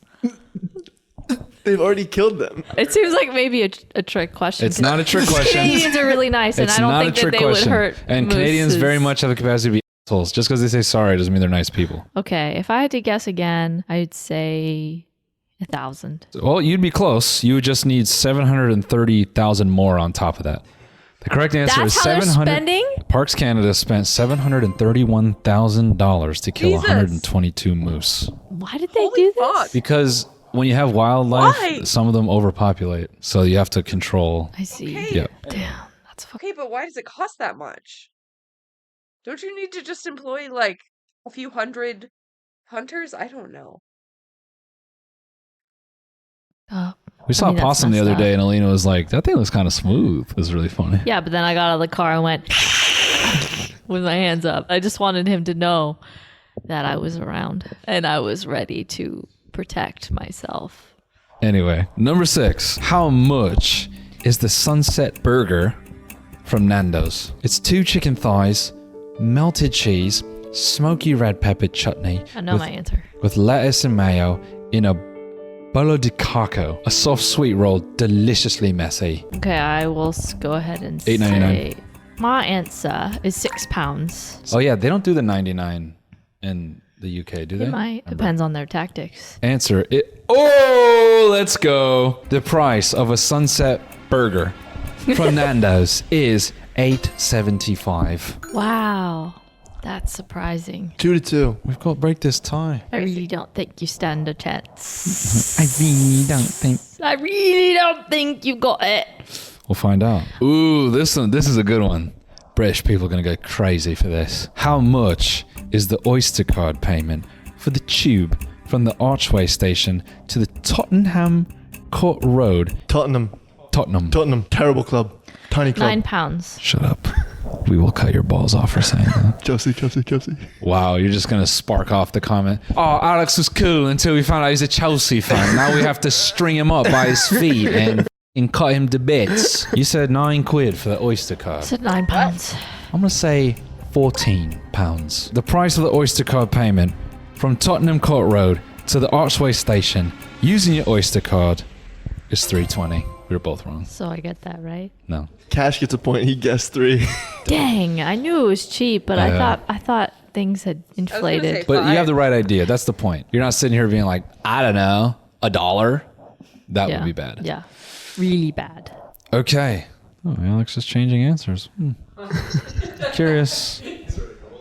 Here's a fun one. How much is it to kill your boss? If you use a knife. The British way. It's free. How much is a Terry's chocolate orange from Tesco? Is chocolate expensive? It's pretty cheap. I would say £2. I'm not really sure how big this chocolate orange is, though. I'll say $2.99. There's clementines, and then there's bigger oranges. These tangerines. So you're saying £2? £2. I'm saying $3.50. Survey says the price of a Terry's chocolate orange from a Tesco is £1. I think he gets that one. You know what's so crazy? good. I love British grocery stores. Yeah. I think their grocery stores are better than their restaurant food. Next one, and I think you're going to love this. How much is the Dyson V12 vacuum? Oh, off. Golf. This one's in dollars. Is this their top of the line? No, there's a second. So what are we talking V12? I think you guys have the V12. It is $6.50. I'm going 550. I think I'd even go closer to 700 actually. I think you should just stay at the price you're Okay, at. I'll stay at 650. Survey says the price of the Dyson V12 vacuum is $649. Wow. She knows her capitalism. I love vacuums. Should I give a rant about? No. Here in America, we have the biggest piece of shit vacuum with a green dot laser on it. It's It just really like does shooting work your if you- kids. If you turn off the lights, it really does show you all the dust. It does. I could keep going, but Oh, we we should know. go to the next question. I know. Now for this last question, we're I would also like to be $300 vacuum rich. Honestly, I would love that so much.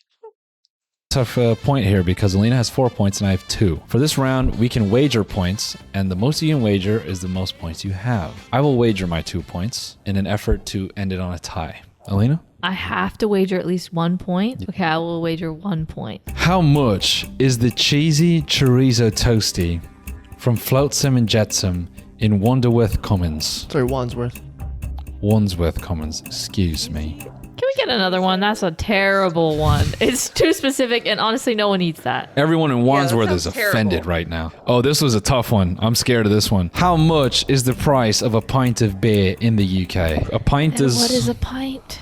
That's a pitcher. Oh, it's gotta be like 2 pounds, right? A pint is like a tall glass. Oh, okay. 5 pounds. We'll go 7.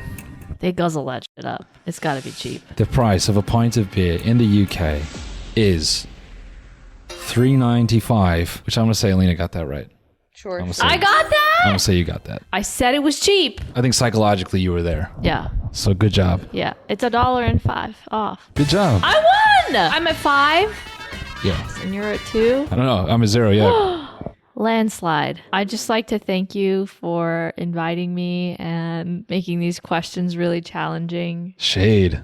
All around. No, I wasn't I'd doing like to thank you shade. for inviting me to bend you over. I was going to do more of a British accent, but I was told by a lot of people to never do it again. Yeah,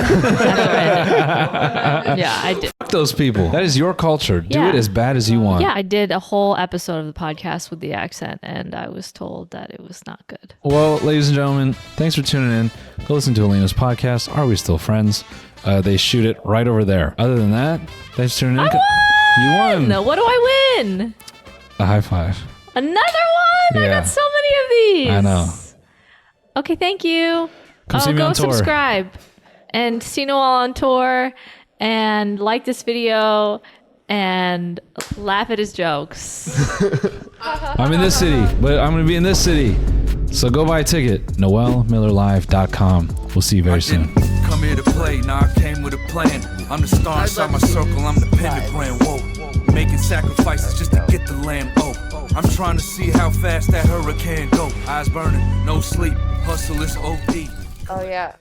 New Danny. Hello everybody, welcome back to the channel. Welcome back to Too Danny, Too Furious. I hope you're having a great day. I know I am, and that's because we're gonna go on the subreddit again. Yep, it's a subreddit video. It's been a week or 2 since the last time I was on the subreddit. Let's see how creative and fun and interesting the old site is today. So I'm gonna go top, and I'm gonna go month, and let's see what we got. Danny messaged me on Instagram. This has 2.3 thousand upvotes, and it is someone pretending to be me. That's so cool. Danny Gonzalez. Lots of Z's there. This is sleepy Danny Gonzalez. Danny Gonzalez with a bunch of Z's. He's snoring. But it does sound just like me. Hello, sweetheart. I'm in need of a sugar.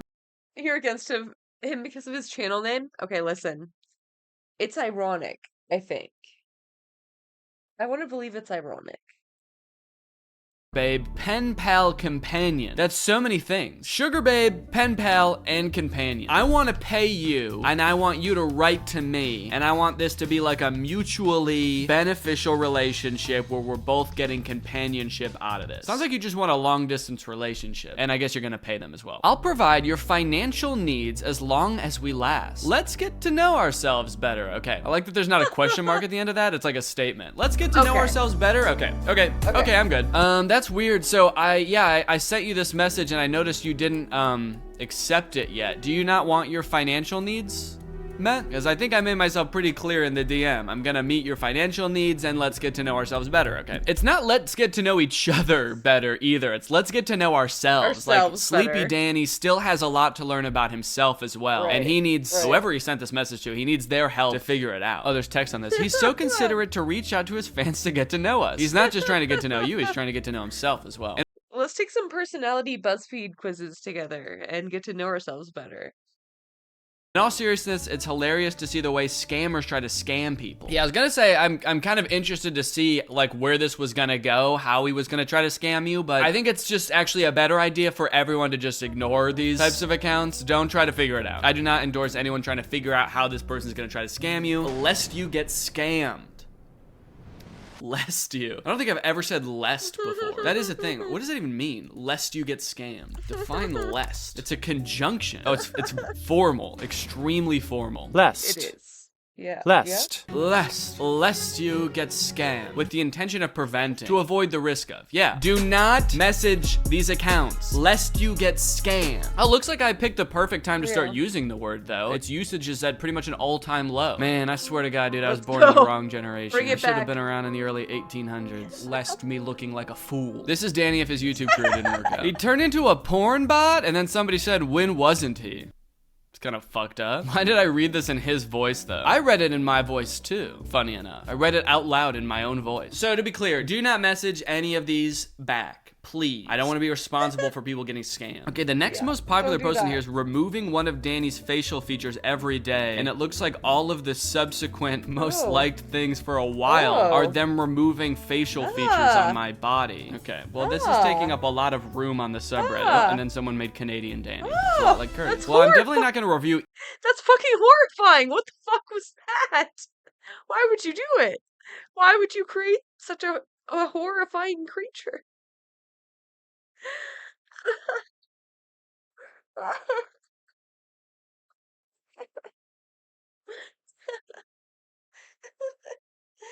Oh, it's so funny, but it's gonna give me nightmares for sure. A lot of room on the subreddit. Oh, and then someone made Canadian Danny. It's a lot like Curtis. Well, I'm definitely not going to review each individual one of these pictures as I slowly lose all of my facial features. But this, on the other hand, is very interesting. Found this on a trash can while on vacation, and it's a sticker of me spanking myself. There's a lot I would like to know about this. First off, where were you on vacation that this is on a trash can? Where did the person who did this get this sticker? I've never sold stickers like this before. Did someone make this just to put it on like a Caribbean trash can? You should sell these as merch. Trash cans with stickers on them? I don't know. Seems kind of gross. Making that trash can look much hotter and stinkier. One time I passed a test, so my teacher gave me this sticker to congratulate me. Huh? I bought a meme sticker pack from Amazon for my students and there were a bunch of Danny stickers in it. What the fuck? Is someone selling my likeness without me knowing? Okay, Redbubble, I knew about this site. They just steal people's shit and sell it. DannyGonzalezMerch.com. That's not my merch website. What the hell is this? Dude, is there like a counterfeit Danny Gonzalez merch industrial complex? What is going on? Why are there so many companies that sell fake merch? There's Carol what the fuck stickers? Okay, now I gotta go to Amazon. Danny Gonzalez sticker. Actually, let me just search Danny Gonzalez. Oh, this is fucked up. There's t-shirts. I'm Greg doing Greg things. 600 piece cool random stickers. 156 funny meme vinyl stickers. Am I in one of these? Searching for Danny. Okay, I don't think I'm in this. I guess this is the type of thing that they were talking about. Thought that was me for a sec, but that's Squidward. Damn, dude, that's crazy. I didn't know that there was a whole industry around stealing my shit, only for it to end up in a compromising situation like this, covered in garbage dust or whatever that is. This is... Honestly, I would like to lest this. I would like to avoid this. Dude, this is so weird to conceptualize. There's probably like other places where there's just like pictures of me and I don't even know. Greg died today. Spam rip Greg in the chat. Oh no! Oh, it's a cute little mouse. I'm sorry your mouse died. Or is that a rat? Okay, looks like it's a rat. It's cute either way. I'm sure you gave this little Greg a great life. They look happy here. I mean, he's chilling out here. That's about the chillest rat I've ever seen. Usually you see rats in popular culture and they're like scurrying. They're never still, that's for sure. They're always scurrying around and up to no good. So the fact that this rat is calm and collected in this image, I bet you gave him a great life. Rest in peace, Greg. We'll see you on the other side, buddy. What is this? Danny Gonzalez fake call? It's an app? This app is a simple app, enables the user to make a fake call that looks so real. Okay, so it looks like you can pretend to talk with me and accept video calls. Dude, what the hell? Okay, this looks like the Android app store, and I don't have an Android phone. Let me just see if it's on iPhones real quick. I would like to talk to this guy. Danny Gonzalez. No results. Wah, wah. Rated for 3 and up. You want to talk to Danny? You're gonna have to be 3 years old. I'm gonna tell that to my kids someday. When I have kids, I'm gonna be like, not till you're 3. Not unless you're 3, bud. I'm like 90% sure that this app developed. Clark, he does do original content. I mean, it's usually talking about the internet. That's kind of what he does, but this is his second channel. So it's more like random stuff. You know, just whatever he wants to talk about. But he has his own subreddit that people post to, so he goes through it. Oh, he doesn't. Danny Gonzalez.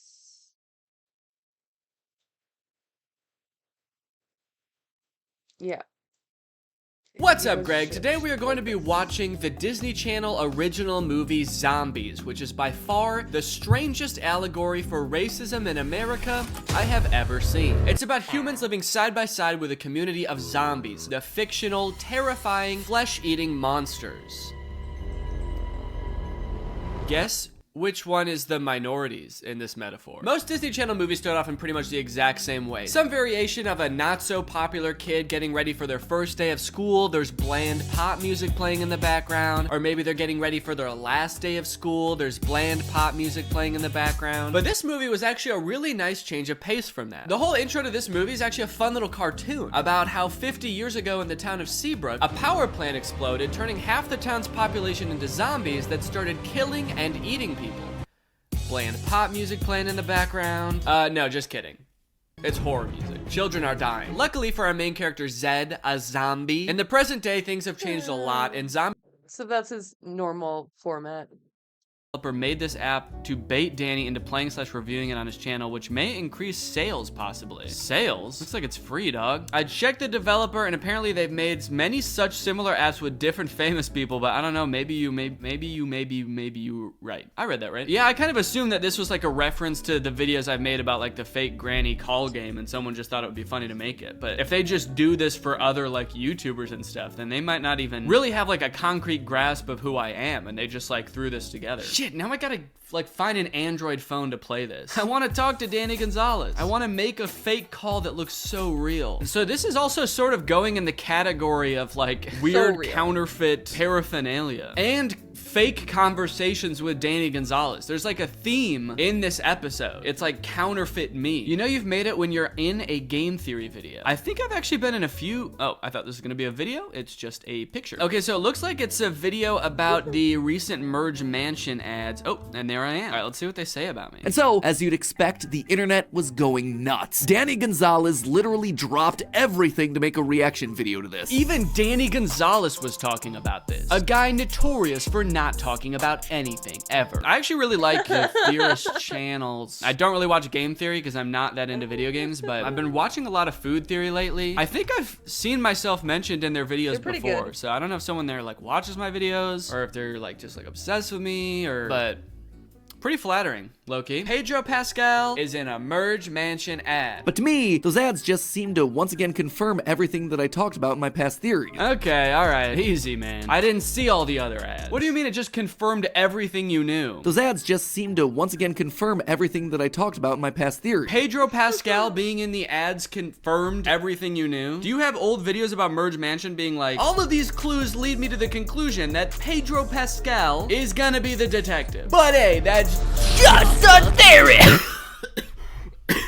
Yeah, that's probably what his last video was like. Well, you know what? Sorry I was not up to date on the lore, I guess, but that's cool. That's cool I'm in this video. Every time Danny has said squishy bones. As my bones are getting squishy. My bones are getting squishy. And gives him the squishy bones, for God's sake. Fuck, his bones are getting squishy, I think. Maybe her bones are getting squishy. Maybe her bones are squishy. She's humiliated. Bones squishy, honestly. That's like one of my favorite running jokes that's just for no reason. You know, I was gonna say, this is every time I've said squishy bones in Squishy videos. bones. This isn't every time I've said the phrase squishy bones, but I actually don't think I've ever said that phrase outside of filming a video, so this might be every time I've ever said it, except for the few times I said it just now. I want squishy bones merch. Same, but without the merch. The fuck? I like this joke because it's like so subtle that if you didn't know it was like a weird recurring thing, you wouldn't pick up on it. But then the more videos you watch, you start to notice it, and it's like, it's kind of like only for real fans. It's only for like the realist fans that get it. So if you get it, congrats. Okay, this is cool too. An edit of every first frame of Danny from all videos from the last 3 years. Lots of me saying, "What's up, Greg?" I wish they played the audio from them all too, so you could just hear like, what.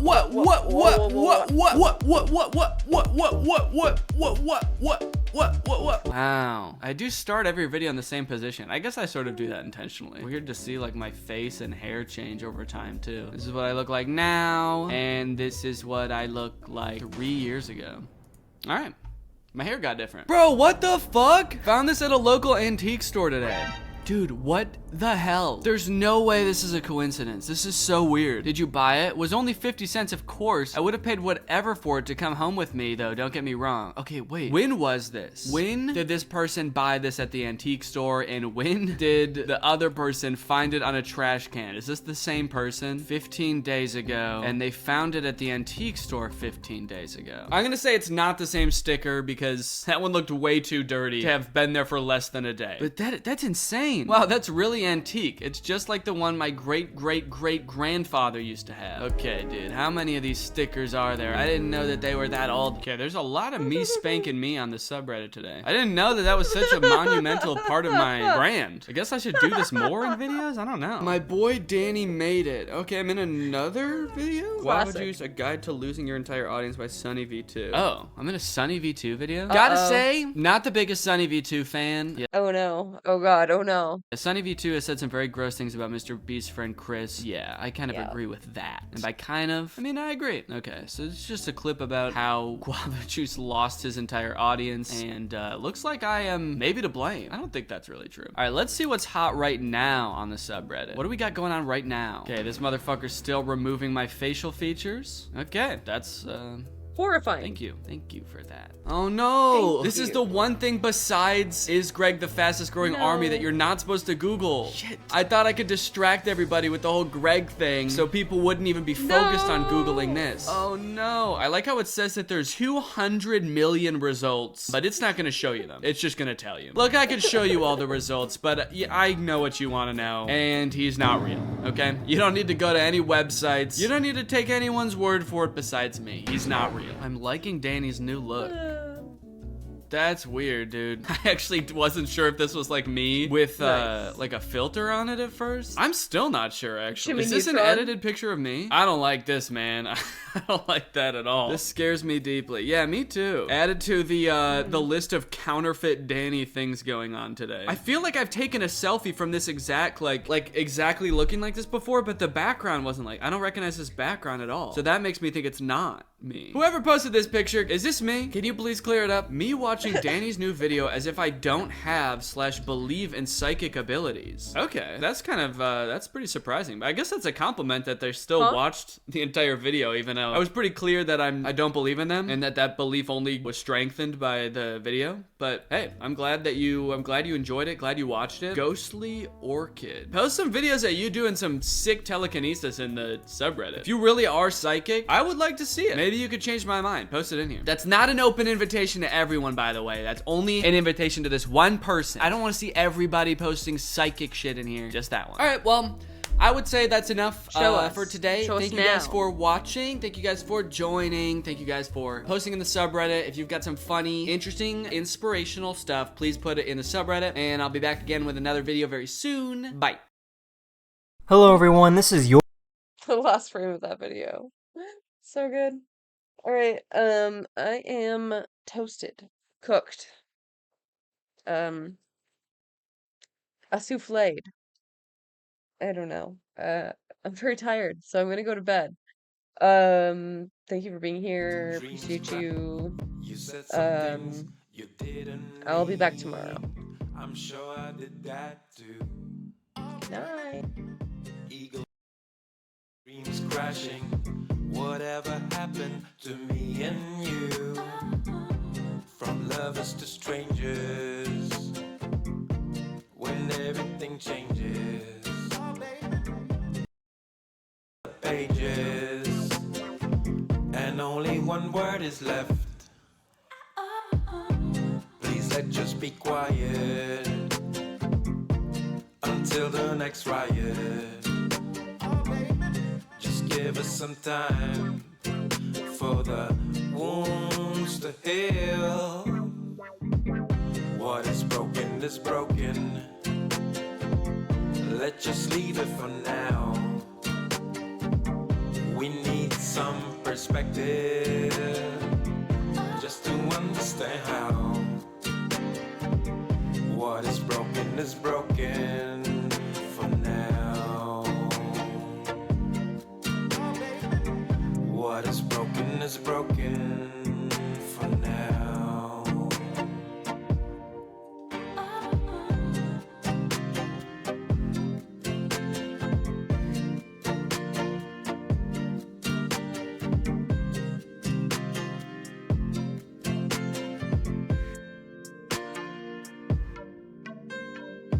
I think we both need to grow so that we need not to know. Maybe doubt, maybe ask, maybe understand at last. From knowing to asking, from tearing to building, from thinking to feeling, from hurting to healing. Please let's just be quiet